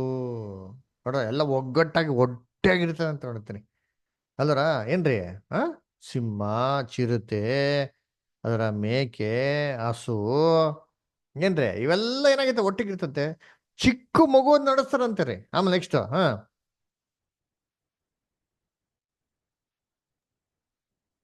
ಹಸುವು ಕರಡಿಯು ಸಂಗಡ ಮೇಯುವು, ಅವುಗಳ ಮರಿಗಳು ಜೊತೆಯಾಗಿ ಮಲಗುವವು. ಸಿಂಹವು ಎತ್ತಿನಂತೆ ಹುಲ್ಲು ತಿನ್ನುವುದು. ನೋಡ್ರ, ಸಿಂಹವು ಎತ್ತಿನಂತೆ ಹುಲ್ಲನ್ನು ತಿನ್ನುವುದು. ಯಾವಾಗ? ದೇವರ ರಾಜ್ಯದಲ್ಲಿ ಯೇಸು ಕ್ರಿಸ್ತನ ಎಡಬರಿಕೆಯಲ್ಲಿ ಬರ್ಬೇಕಾದ್ರೆ ಭೂಲೋಕದಲ್ಲಿ ಆತನ ಆಡಳಿತದಲ್ಲಿ ಸಿಂಹ ಏನಪ್ಪ ತಿಂತಾರೆ ಅಂತ ನೋಡ್ತೀರಿ ಅಂದ್ರೆ ಹುಲ್ಲನ್ನು ತಿಂತಾರೆ ಅಂತಾರೆ. ನೆಕ್ಸ್ಟ್ ಆಮೇಲೆ ಕಂಟಿನ್ಯೂ. ಮಲೆಕೂಸು ನಾಗರ ಹುತ್ತದ ಮೇಲೆ ಆಡುವುದು, ಮಲೆ ಬಿಟ್ಟು ಮಗು ಹಾವಿನ ಬಿಲದ ಮೇಲೆ ಹಾಕುವುದು, ನನ್ನ ಪರಿಶುದ್ಧ ಪರ್ವತವೆಲ್ಲ ಯಾರಲ್ಲೂ ಯೆಹೋವನ ಜ್ಞಾನವು ತುಂಬಿಕೊಂಡಿರುವುದು. ಓಕೆ. ಬ್ರದರ್ ನಿಮ್ ವಾಯ್ಸ್ ತುಂಬಾ ಕಟ್ ಆಗೋಯ್ತು. ಸರಿ ಇರ್ಲಿ. ನೀವು ವಾಕ್ಯನ ಗಮನಿಸಿದ್ರೆ ಏನ್ ಹೇಳ್ತಾರೆ ಅಂದ್ರೆ, ಏನ್ರೆ ಸಮುದ್ರದಲ್ಲಿ ನೀರು ಹೇಗೆ ತುಂಬಿರ್ತದೋ ಆ ಥರ ಯೆಹೋವನ ಜ್ಞಾನ ತುಂಬಿರ್ತಾರೆ ಅಂತ ಹೇಳ್ತಾರೆ. ನನ್ನ ಪರಿಶುದ್ಧ ಪರ್ವತದಲ್ಲಿ ಯಾರು ಕೇಡು ಮಾಡೋದಿಲ್ಲ, ಯಾರು ಹಾನಿ ಮಾಡುವುದಿಲ್ಲ ಅಂತ ಹೇಳ್ತಾರೆ. ಯಾರ ವಿಶಾಲವಾದ ಮಾರ್ಗದಿಂದ ತಪ್ಪಿಸ್ಕೊಂಡಂತ ಜನಗಳು ಈ ರಾಜ್ಯ ಮಾರ್ಗದಲ್ಲಿ ಬಂದ್ರೆ, ಈ ರಾಜ್ಯ ಮಾರ್ಗದಲ್ಲಿ ಹೆಂಗಿರ್ತದಂತೆ ಅದರ ದೇವರ ಒಂದು ಏನ್ರಿ ಆಶೀರ್ವಾದ. ಮೊದಲನೇ ಹೋಗ್ತಾ ಇತ್ತಲ್ಲ, ಆದಾಮ್ ಇರ್ಬೇಕಾರೆ ಸಿಂಹ ಏನ್ ತಿಂತಾ ಇತ್ತು ನಾವು ನೋಡ್ರಲ್ಲ ಕಳೆದ ವಾರ. ಏನ್ರಿ ಹುಲ್ ತಿಂತಾ ಇತ್ತು, ಸಸ್ಯಾಹಾರಿಯಾಗಿತ್ತು. ಕ್ರಿಸ್ತನ್ ರಾಜ್ಯದಲ್ಲಿ ವಾಪಸ್ಸು ಎಲ್ಲಾ ಪ್ರಾಣಿಗಳು ಸಸ್ಯಾಹಾರಿ ಆಗ್ತದೆ. ಸಿಂಹ ಕೂಡ ಇರ್ತದೆ, ಸಿಂಹ ಸಸ್ಯಾಹಾರಿ ಆಗ್ತದೆ. ಮತ್ತೆ ಯೆಶಾಯ 35:9 ಯಾಕೆ ಹೇಳೋದು ಅಲ್ಲಿ ಸಿಂಹವು ಏನ್ರಿ ಸಿಕ್ಕೋದಿಲ್ಲ, ಕ್ರೂರ ಜಂತಿ ಸಿಕ್ಕೋದಿಲ್ಲ ಅಂತ ಯಾಕೆ ಹೇಳಿದ್ರು? ಸಿಂಹ ಕ್ರೂರ ಜಂತಿ ಇಲ್ಲ ಅಂತ ಯಾಕೆ ಹೇಳಿದ್ರು? ಏನರ್ಥ ಅಲ್ವರ? ಸಿಂಹ ಅಂತಂದ್ರೆ ಬೈಬಲ್ ಏನ್ ಮಾಡಕ್ ನಮಗೆ ಅರ್ಥನ ಹುಡುಕ್ಬೇಕು. ನೋಡಿ, ನಿಮ್ಗೆ ಮೊದಲನೇ ಕ್ಲಾಸ್ ನೋಡಿದೀನಿ, how to study the Bible, Bible ಹೇಗೆ ಓದೋದು ಅಂತ. ಏನ್ ನೋಡಿದಿರಿ ಬೈಬಲ್ ಓದೋ ಕ್ಲಾಸಲ್ಲಿ? ನಾವು ಬೈಬಲ್ ಹೆಂಗ್ ಅರ್ಥ ಮಾಡ್ಕೊಳೋದು, ಬೈಬಲ್ ಹೆಂಗ್ ಸ್ಟಡಿ ಮಾಡೋಂತ ನಾವು ನೋಡಿದಿರಿ. ಇಲ್ಲಿ ಸ್ವಲ್ಪ ಬೈಬಲ್ ಡಿಕ್ಷನರಿ. ಬೈಬಲ್ ಏನೋ ಪ್ರಶ್ನೆ ಬರ್ತಾರೆ, ಈ ಬೈಬಲ್ಗೆ ಪ್ರಶ್ನೆಗೆ ಉತ್ತರ ಸತ್ಯವೇದ ಮುಖಾಂತರ ಮಾಡಕ್ ನಾವು ನೋಡಬೇಕು. ಹಂಗಾರೆ ಬೈಬಲ್ ಪ್ರಕಾರ ಸಿಂಹನ ಏನಪ್ಪ ಅಂದ್ರೆ, ಸಿಂಹ ಅಂದ್ರೆ ನಿಜವಾದ ಸಿಂಹ ಅಲ್ಲ ರೀ, ಕಾಡಿನ ಸಿಂಹ ಅಲ್ಲ ರೀ. ಇನ್ನೊಂದು ಸಿಂಹ ಐತೆ ಗೊತ್ತಾ? ಗರ್ಜಿಸುವ ಸಿಂಹ. ಯಾರಾದ್ರು ಗರ್ಜಿಸುವ ಸಿಂಹ ಅದರ ಏನ್ರಿ ನಿಮ್ಮ ಎದುರಾಳಿ, ನಿಮ್ಮ ಶತ್ರು ಏನ್ರಿ ಗರ್ಜಿಸುವಂತ ಸಿಂಹೋಪಾದಿಯಲ್ಲಿ ಯಾರನ್ನು ನುಂಗುಲಿ ಅಂತ ಕಾಯ್ತಾವಂತಾನೆ ಸೇತಾನೋ. ಇದಂತಾನೆ ಇವನು ಕ್ರಿಸ್ತನ ರಾಜ್ಯದಲ್ಲಿ ಈ ಸೇತಾನ್ ಎಂಬಂತ ಸಿಂಹ ಇರೋದಿಲ್ಲ. ಓದಿ ವಾಕ್ಯ, 1 Peter 5:8. 1 Peter 5:8 Shirley sister ಓದ್ಬೋದಾ?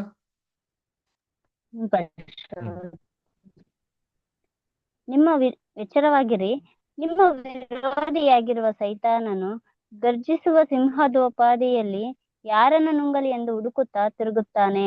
ನೋಡ್ರ, ಯಾರನ್ನು ನುಂಗಲಿ ಅಂದ್ಬಿಟ್ಟು ಹುಡುಕ್ತಾ ತಿರುಗ್ತಾ ಇದ್ದಾನೆ ಅವರ. ಹಾಗಾದ್ರೆ ಸೇತಾನು ಬೈಬಲ್ ಪ್ರಕಾರ ಸಿಂಹ.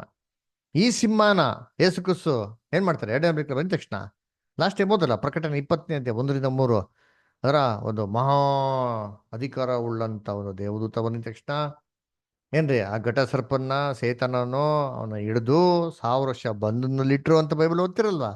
ಹಾಗಾದ್ರೆ ಈ ಸಿಂಹನ 1000 ವರ್ಷದಲ್ಲಿ ಬಂಧನದಲ್ಲಿಡ್ತಾರೆ. ಯಾಕೆ? ಇವ್ರಿದ್ರೆ ಎಲ್ಲ ಸತ್ಯ ಕೇಳಕ್ಕಾಗಲ್ವಲ್ಲ, ಅದಕ್ಕೆ ಇವ್ರನ್ನ ಕಟ್ಟಾಕ್ತಾರೆ. ಆವಾಗ ಜನಗಳು ಸತ್ಯ ಕಲಿಯೋದಿಕ್ಕೆ ಏನ್ರಿ ಅನುಕೂಲ ಮಾಡ್ತಾರೆ. ಕ್ರೂರ ಜಂತು ಅಲ್ಲಿ ಸಿಕ್ಕೋದೇ ಇಲ್ಲ ಅಂತ ಹೇಳ್ತಾರೆ. ಅವರ ಸಿಂಹ ಅಂತಂದ್ರೆ ಸೇತಾನು, ಕ್ರೂರ ಜಂತು ಅಂದ್ರೆ ಏನಪ್ಪಾ ಅಂದ್ರೆ ಇವಾಗಿದೆ ಗೊತ್ತಾ? ಕ್ಲಬ್ಬು, ಬಾರು, ಡಿಸ್ಕೋ, ಟಿವಿ, ಬಾರು, ಡಮಲೇನ್ರಿ ವೈನ್ ಶಾಪ್ಗಳು ಅದರ ಇವನ್ನೆಲ್ಲ ಏನ್ ಮಾಡ್ತಾರೆ? ಕ್ರಿಸ್ತನ್ ರಾಜ್ಯದಲ್ಲಿ ಎಲ್ಲ ಕೆಟ್ಟ ಕೆಲಸಕ್ಕೆ ಪ್ರೇರಣೆ ಮಾಡುವಂತ ಯಾವುದೇ ಒಂದು ವಿಚಾರಗಳಿದ್ರು ಎಲ್ಲ ತೆಗೆದಾಕ್ತಾರೆ ಅಲ್ವರ. ಏನ್ರಿ ವಿಮೋಚಿಸಿದವರು ಅಲ್ಲಿ ಬರ್ತಾರಂತೆ. ಯಾರು ವಿಮೋಚಿಸಿದವರು ಇವರು? ಓದಿ, ಯೆಶಾಯದಲ್ಲಿ 35ನೇ ಅಧ್ಯಾಯದಲ್ಲಿ 10ನೇ ವಾಕ್ಯ ಓದ್ರಿ, ಕೊಟ್ಟಿದ್ದಾರೆ ಓದನ. ಐಸಾಯ 35:10 ಓದ್ರಿ.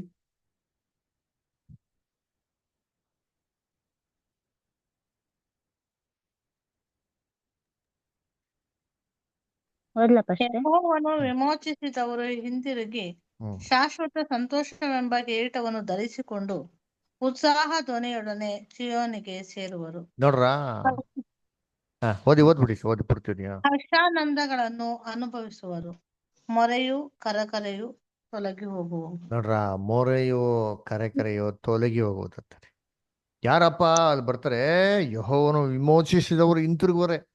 2ನೇ ಪಟ್ಟ ನೋಡಿದಲ್ಲ, ರ್ಯಾನ್ಸಮ್ ಅದರ ಈಡ್ ಬಲಿ. ಯೇಸು ಕ್ರಿಸ್ತು ಯಾರಿಗೆ ಕೊಟ್ಟಿದ್ ವಿಮೋಚನೆ? ಕ್ರಯಧನ, ರ್ಯಾನ್ಸಮ್ ಕೊಟ್ರಲ್ಲ. ಯಾರು ಕೊಟ್ಟಿದ್ದ ಬೆಲೆ? ಆದಾಮ್ ಮುಖಾಂತರ ಲೋಕದ ಪ್ರತಿಯೊಬ್ಬ ಮನುಷ್ಯನಿಗೆ ಮಾಡೋರು ಕೊಟ್ಟ ನೋಡ್ತೀರಿ. ಅದರಿಂದ ಯೇಸು ಕ್ರಿಸ್ತು ಎಲ್ಲಾ ಮನುಷ್ಯರಿಗೂ ತನ್ನ ಪ್ರಾಣ ಕೊಟ್ಟಿರಿಂದ ಒಬ್ಬ ಮನುಷ್ಯನ ಹಿಂಗೆ ಎಲ್ಲಾರ್ಗು ಮರಣದಂಡನೆ ಬಂತು, ಒಬ್ಬ ಯೇಸು ಕ್ರಿಸ್ತನ ಮುಖಾಂತರ ಎಲ್ಲಾರ್ಗು ರಕ್ಷಣೆ ಬರ್ತದೆ. ಹೆಂಗೆ ಹಿಂತಿರುಗ್ತಾರಂತೆ? ಶಾಶ್ವತ ಸಂತೋಷವಾದ ಕಿರೀಟದಿಂದ ಉತ್ಸಾಹ ಧ್ವನಿಯೊಡನೆ ಹಿಂತಿರುಗ್ತದೆ. ಇವಾಗ ಸಾಯ್ಬೇಕಾದ್ರೆ ಹೆಂಗ್ ಸಾಯ್ತಾರೆ, ಗೊಳೋ ಅಂತ ಅಳ್ತಾರೆ, ಕಣ್ಣೀರು ಇಡ್ತಾರೆ, ಅಯ್ಯೋ ಹೊಟ್ಟೋಗ್ಬಿಟ್ಟಲ್ಲಪ್ಪ ಅದರ ಎಷ್ಟು ದುಃಖನ ಅಳ್ತಾರೆ. ಏನೇ ಮಾಡ್ರಿ ಅವ್ರ ಕಣ್ಣೀರ್ನ ಒರೆಸೋದಿಕ್ಕಾಗಲ್ಲ ಅಲ್ವರ. ನೀವ್ ಎಷ್ಟೇ ದುಡ್ಡು ಕೊಡಿ, ಎಷ್ಟೇ ಕೋಟ್ಯಾಂತರ ರೂಪಾಯಿ ಕೊಡಿ, ಆ ಕಣ್ಣೀರ್ ಒರ್ಸಕ್ಕಾಯ್ತದ? ಆಗಲ್ಲ ರೀ. ಯೋಚನೆ ಮಾಡಿದ್ದೀನಿ, ಕರ್ತನಲ್ಲಿ ಪ್ರೀತಿ ಅನ್ಸ್ಕೊಳ್ಳೆ ಡಾಕ್ಟರ್ ರಾಜ್ಕುಮಾರ್ ಅಲ್ವರ ಮರಣ ಹೊಂದಿದ ತಕ್ಷಣ ಏನ್ ಜನರಾಶಿ ರೀ, ನೋಡ್ಬೇಕು ಅಂತ ಎಷ್ಟು ಅಳ್ತಾರೆ ಏನ್ಗಳು ಅಂತ ಅಲ್ವರ. ಕೊನೆಯದಾಗೆ ಆ ಕುಟುಂಬದವ್ರಿಗೆ ಹತ್ರ ಹೋಗಕ್ಕೆ ಬಿಟ್ಟಿಲ್ಲ, ಅಷ್ಟೊಂದು ಜನರಾಶಿ, ಅಷ್ಟೊಂದು ದುಃಖ. ಅವ್ರು ಅದೇ ರಾಜ್ಕುಮಾರ್ ಜೀವಂತವಾಗಿ ಬಂದ್ಬಿಟ್ರೆ ಎಷ್ಟು ಸಂತೋಷ ಇರ್ತದೆ ಅಲ್ವರ. ಥಿಂಕ್ ಮಾಡಿ. ಅದಕ್ಕೆ ಹೇಳೋದು ಶಾಶ್ವತ ಸಂತೋಷ ಅಂತ ಕಿರೀಟನ ಇಟ್ಕೊಂಡು ಅವರ ಉತ್ಸಾಹ ಧ್ವನಿಯೊಡನೆ ಬರ್ತಾರೆ. ಅಳ್ಕೊಂಡು ಹೋದ್ರು ಸಮಾಧಿಗೆ, ಎದ್ ಬರ್ಬೇಕಾದ್ರೆ ತಿರ್ಗಾ ಸಮಾಧಿನ ಹೆಂಗ್ ಬತ್ತಂತೆ, ಉತ್ಸಾಹ ಧ್ವನಿಯೊಡನೆ ಅಲ್ವರ. ಆಮೇಲೆ ಹೆಂಗೆ ಆ ಏನ್ರಿ ಹರ್ಷಾನಂದವನ್ನು ಅನುಭವಿಸುವರು ಅದರ. ಮೊರೆಯೋ ಕರಕರೆಯೋ ತೊಲಗಿ ಹೋಗ್ತದೆ. ಗುಣ್ಗುಡ್ತಾ ಇರ್ತಾರೆ ಗೊತ್ತಾ, ಎಲ್ಲ ಹೊಟ್ಟೋಗ್ಬಿಡ್ತದೆ, ದುಃಖ ಅಲ್ಲ ಗೋಳಾಡೋದು ಯಾವುದೇನಾಗಿರಲ್ಲ ಇರಲ್ಲ. ಎಲ್ಲಿ? ರಾಜ್ಯ ಮಾರ್ಗದಲ್ಲಿ ಅಲ್ವರ. ಕರ್ತನಲ್ಲಿ ಪ್ರೀತಿ ಅಂತ ಸೊರಸುಗಳೇ ಅದರ. ಇವಾಗ ಈ ರಾಜ್ಯ ಮಾರ್ಗನ ಏನ್ ಮಾಡ್ತಾರೆ ಕ್ರಿಸ್ತನು ರೆಡಿ ಮಾಡ್ಬೇಕಲ್ಲ. ಯಾವಾಗ ರೆಡಿ ಮಾಡ್ತಾರೆ? ಎರಡನೇ ಬರುವಿಕೆಯಲ್ಲಿ ಬಂದಿದ್ಮೇಲೆ ಸತ್ತೋದವ್ರನ್ನೆಲ್ಲ ಏನ್ ಮಾಡ್ತಾರೆ ಅವರು? ಎಬ್ಬಿಸ್ತಾರೆ ನೋಡಿರ್ತೀನಿ. ಎಲ್ಲರೂ ಶಾಶ್ವತ ಸಂತೋಷವಾಗಿ ಈ ಭೂಮಿಗೆ ಏನ್ ಮಾಡ್ತಾರೆ? ವಾಪಸ್ಸು ಏನ್ರಿ ಬರ್ತಾರೆ. ಅವಾಗ ಈ ಕಣ್ಗಳನ್ನೆಲ್ಲ ಏನ್ ಮಾಡ್ತಾರೆ? ತೆರೀತಾರೆ. ಏನ್ರಿ ಕಿವಿಗಳನ್ನೆಲ್ಲ ಏನ್ ಮಾಡ್ತಾರೆ? ತೆರೀತಾರೆ. ಯಾವ ಕಿವಿ, ಯಾವ ಕಣ್ಣು? ಕಣ್ಣಿದ್ರು ನೋಡಿದ್ರಂತ ಕಣ್ಗಳು, ಕಿವಿ ಇದ್ರು ಕೇಳಿದ್ರಂತ ಒಂದು ಕಿವಿಗಳ್ರಿ ಅಲ್ವರ. ಓದಿಂತೀನಿ ಏಷಯ 29ನೇ ಅಧ್ಯಾಯ 18ನೇ ವಾಕ್ಯ. ಐಸಾ 29:18.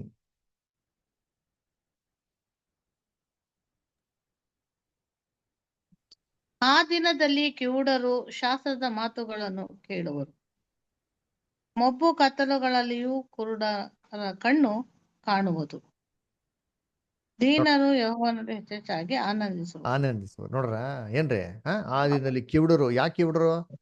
ಕಿವಿ ಇದ್ರು ಕಿವುಡರು. ಏಸು ಕ್ರಿಸ್ತ ಹೇಳ್ತಾರಲ್ಲ, ಕಣ್ಣಿದ್ದವನ್ ನೋಡ್ಲಿ, ಕಿವಿ ಇದ್ದವನ್ ಕೇಳಲಿ. ಹಾಗಾದ್ರೆ ಏನರ್ಥ? ಯಾರಿಗೂ ಕಿವಿ ಇರ್ಲಿಲ್ವಾ? ಅಲ್ಲ, ಏಸು ಕ್ರಿಸ್ತ ಅದ್ಭುತ ಮಾಡಿ ಕಿವಿ ಇಲ್ದ್ರ ಕಿವಿ ಕೊಟ್ಟವ್ರೆ. ಮತ್ತೆ ಕಿವಿ ಇದ್ರೆ ಕೇಳಲಿ ಅಂತ ಯಾಕೆ ಹೇಳಿದ್ರು? ಕಿವಿಗಳಿದ್ರು ಕೇಳಂತ ಕಿವಿ ಇರ್ಲಿಲ್ವಲ್ಲ. ಕ್ರಿಸ್ತನ್ ರಾಜ್ಯದಲ್ಲಿ ಸೇತನ್ನ ಕಟ್ಟಾಕಿದ್ಮೇಲೆ ಈ ಕಿವಿಗಳೆಲ್ಲ ಕೇಳೋದಕ್ಕೆ ಶುರು ಆಗ್ತದೆ, ಕಣ್ಗಳೆಲ್ಲ ನೋಡೋದಕ್ಕೆ ಏನಾಗ್ತದೆ? ಶುರು ಆಗ್ತಾರೆ ನೋಡಿರ್ತೀನಿ ಅಲ್ವರ. ಯಾರ್ಯಾರು ಕೇಳ್ತಾರೆ, ಯಾರ್ಯಾರು ಆ ನೋಡ್ತಾರೆ? ಏಷ್ಯಾ ಇದಲ್ಲ, ಅದರಲ್ಲೇ 24ನೇ ವಾಕ್ಯ ಯಾವ್ದು ಇಷ್ಟ? 24th verse 24. ತಪ್ಪಿದ ಹೃದಯ ಉಳ್ಳವರೆಲ್ಲರೂ ವಿವೇಕಿಗಳಾಗುವರು, ಗುಣಗುಟ್ಟುವವರು ಉಪದೇಶವನ್ನು ಗಮನಿಸುವರು ಎಂದು ಹೇಳುತ್ತಾನೆ. ಯಾರಪ್ಪ ಅಂತಂದ್ರೆ ತಪ್ಪಿದ ಹೃದಯ ಉಳ್ಳವರು. ಯಾರು ತಪ್ಪಿದ ಹೃದಯ ಉಳ್ಳವರು? ಅದರ ಏನ್ರಿ ಹೃದಯದಲ್ಲಿ ಬೇರೆ ಬೇರೆ ಏನೋ ವಿಚಾರ ಇಟ್ಕೊಂಡಿರ್ತಾರೆ. ಅವರೆಲ್ಲ ಎಂತ ವಿವೇಕಿಗಳಾಗರು. ಗುಣಗುಟ್ಟವ್ರು. ಬಾಪ ಕ್ಲಾಸ್ ಹೇಳ್ಕೊಡ್ತೀನಿ, ಬೈಬಲ್ ಕ್ಲಾಸ್ ಅಂತಂದ್ರೆ ಬರೀ ಆರ್ಗ್ಯುಮೆಂಟು, ಬರೀ ವಾಗ್ವಾದ, ಬರೀ ಜಗಳ. ಅದರ ಗುಣಗುಟ್ಟೋರು ಉಪದೇಶವನ್ನು ಗಮನಿಸುವರು ಅಲ್ವರ. ಯೋಚನೆ ಮಾಡ್ತೀನಿ, ಫ್ರೀಯಾಗಿ ಬೈಬಲ್ ಸ್ಟಡಿ ಹೇಳ್ಕೊಡ್ತೀನಿ ಅಂತಂದ್ರೆ ಎಷ್ಟು ಜನಕ್ಕೆ ಆಸಕ್ತಿ ಐತೆ? ಗುಣಗುಡ್ತಾರೆ. ಈ ಗುಣಗುಟ್ಟೋರು ಎಲ್ಲ ಕ್ರಿಸ್ತನ ರಾಜ್ಯದಲ್ಲಿ ಕೇಳ್ತಾ ಇರ್ತೀರಿ. ಇದಕ್ಕೆ ಆ ವಿಶಾಲವಾದ ಮಾರ್ಗ 1000 ವರ್ಷ ತೆರೆದಿರ್ತಾರೆ. ಈ 1000 ವರ್ಷದಲ್ಲಿ ಯೇಸು ಕ್ರಿಸ್ತ ಏನಪ್ಪ ಮಾಡ್ತಾ ಅಂದ್ರೆ, ಸತ್ತೋಗಿರೋಂಥ ಎಲ್ಲಾ ಮನುಷ್ಯನು ಜೀವಂತವಾಗಿ ಇದೇ ಭೂಮಿಗೆ ಕರ್ಕೊಂಡ್ಬಂದ್ಬಿಟ್ಟು ನಿಧಾನವಾಗಿ ಏನ್ ಮಾಡ್ತಾರೆ? ಸತ್ಯ ಕೊಟ್ಟಿ ಕೊಟ್ಟಿ ಕೊಟ್ಟಿ ಕೊಟ್ಟಿ ಏನ್ರಿ ರಾಜ್ಯ ಮಾರ್ಗದ ಏನ್ರಿ ಶಿಖರಕ್ಕೆ ಕೊಂಡೋಗ್ತಾರೆ. ಅದರ ಮನುಷ್ಯನ್ಗೆ ಮೊದಲಿದ್ದಂತ ಆಶೀರ್ವಾದನೇ ಮಾಡ್ತಾರೆ, ಅವ್ರಿಗೆ ವಾಪಸ್ಸು ದಯಪಾಲಿಸ್ತಾರೆ. ಸರಿ, ಈ ರಾಜ್ಯ ಮಾರ್ಗನ ಹೆಂಗ್ ರೆಡಿ ಮಾಡ್ತಾರೆ? ಹೆಂಗೆ ಅಂದ್ರೆ, ಇವಾಗ ನಮ್ಮ ಎಕ್ಸ್ಪ್ರೆಸ್ ಹೈವೇ ನೋಡಿದ್ರೆ ಹೆಂಗ್ ರೆಡಿ ಮಾಡ್ತಾರೆ? ಎಕ್ಸ್ಪ್ರೆಸ್ ಹೈವೇ ಅದರ ಏನ್ರಿ ಇಲ್ಲಿಂದ ಚೆನ್ನೈಗೆ ಬರೀ ಎಡವರಲ್ಲಿ ಹೋಗೋದಂತ ರೋಡ್ ರೆಡಿ ಮಾಡ್ತಾವ್ರೆ. ಏನ್ ಮಾಡೋದೆಲ್ಲ? ಎಲ್ಲ ಕಲ್ಲುಗಳು ಬಂಡೆಗಳೆಲ್ಲ ತೆಗೆದುಬಿಡೋದು ಅಲ್ವರ. ಎಲ್ಲ ಬೆಟ್ಟ ಗುಡ್ಡಗಳು ಮರಗಳೆಲ್ಲ ಹೊಡೆದು ಫ್ಲಾಟ್ ಮಾಡ್ಬಿಡೋದ್ರಿ. ಕಲ್ಲು ಗಿಲ್ಲು ಎಲ್ಲ ತೆಗೆದ್ಬಿಡೋದು. ಏನೇನು ಮನುಷ್ಯನ್ಗೆ ಅಡಚಣೆ ಆಗ್ತಾರೆ ಎಲ್ಲ ತೆಗೆದ್ಬಿಟ್ಟು ಸ್ಮೂತ್ ಫ್ಲಾಟ್ ಆಗಿ ಮಾಡ್ಬಿಡೋದ್ರಿ. ಆಮೇಲೆ ಅಲ್ಲಲ್ಲಿ ಬೋರ್ಡ್ಗಳು ಹಾಕ್ಬಿಡೋದು, ಬ್ಯಾನರ್ಗಳು. ಮನುಷ್ಯ ವೇಗವಾಗಿ ಸರಳವಾಗಿ ಮಾರ್ಗದ ಮಾಡ್ಕೊಂಡು ಹೋಗ್ಬೇಕು ಅಲ್ವರ. ಅದೇ ತರ ಮಾಡೋದು. ಇದೇ ತರ ನಮ್ಮ ದೇವರು ಅವರ ಹೈವೇನ ಹೆಂಗ್ ರೆಡಿ ಮಾಡ್ತಾರಂತೆ. ಓದಿ ಏಷಯ 62:10, ಐಸಯ 62:10. ಓದ್ರಿ ಯಾರಾದ್ರ.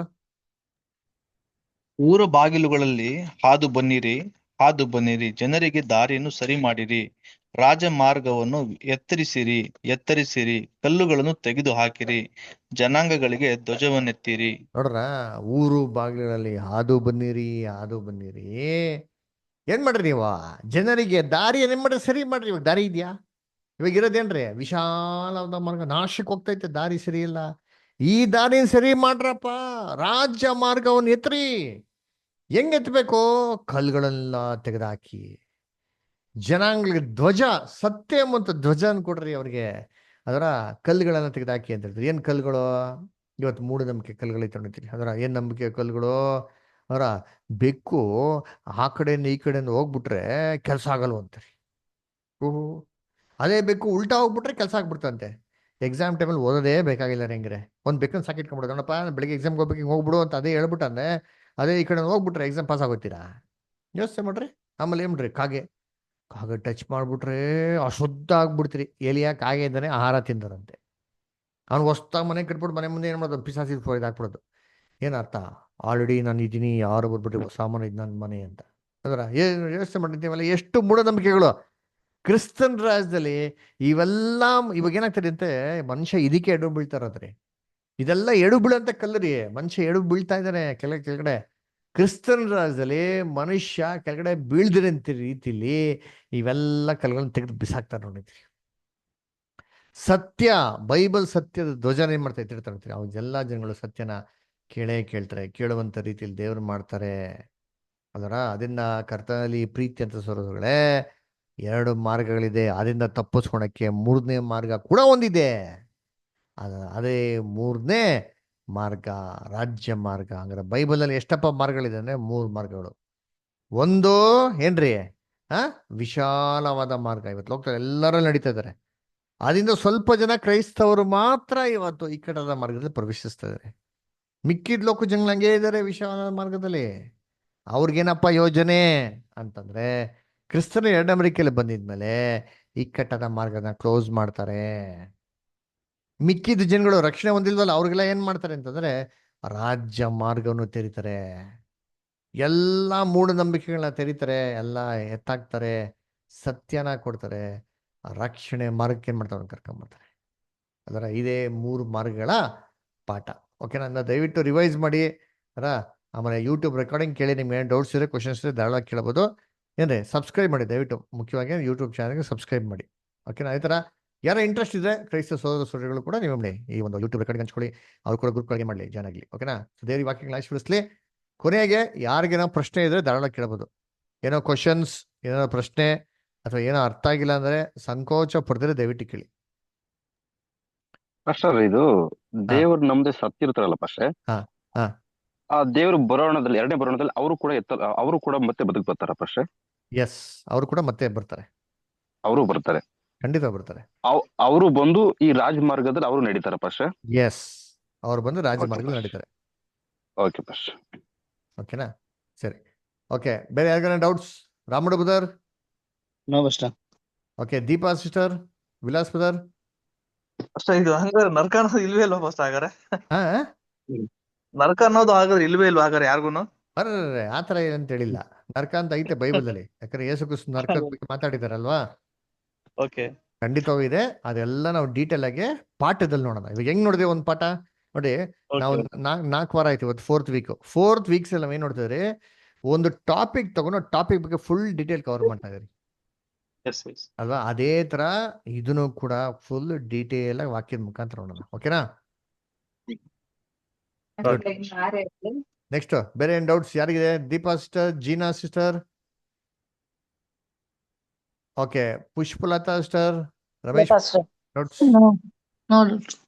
ಓಕೆ, ಶಡ್ರಾಕ್ ಬ್ರದರ್, ನಿಮ್ಗೆ ಇನ್ನೇನು ಡೌಟ್ ಇಲ್ಲ. ಶರ್ಲಿ ಸಿಸ್ಟರ್ ಏನೋ ಡೌಟ್ಸ್ ಇದೆಯಾ? No pastor.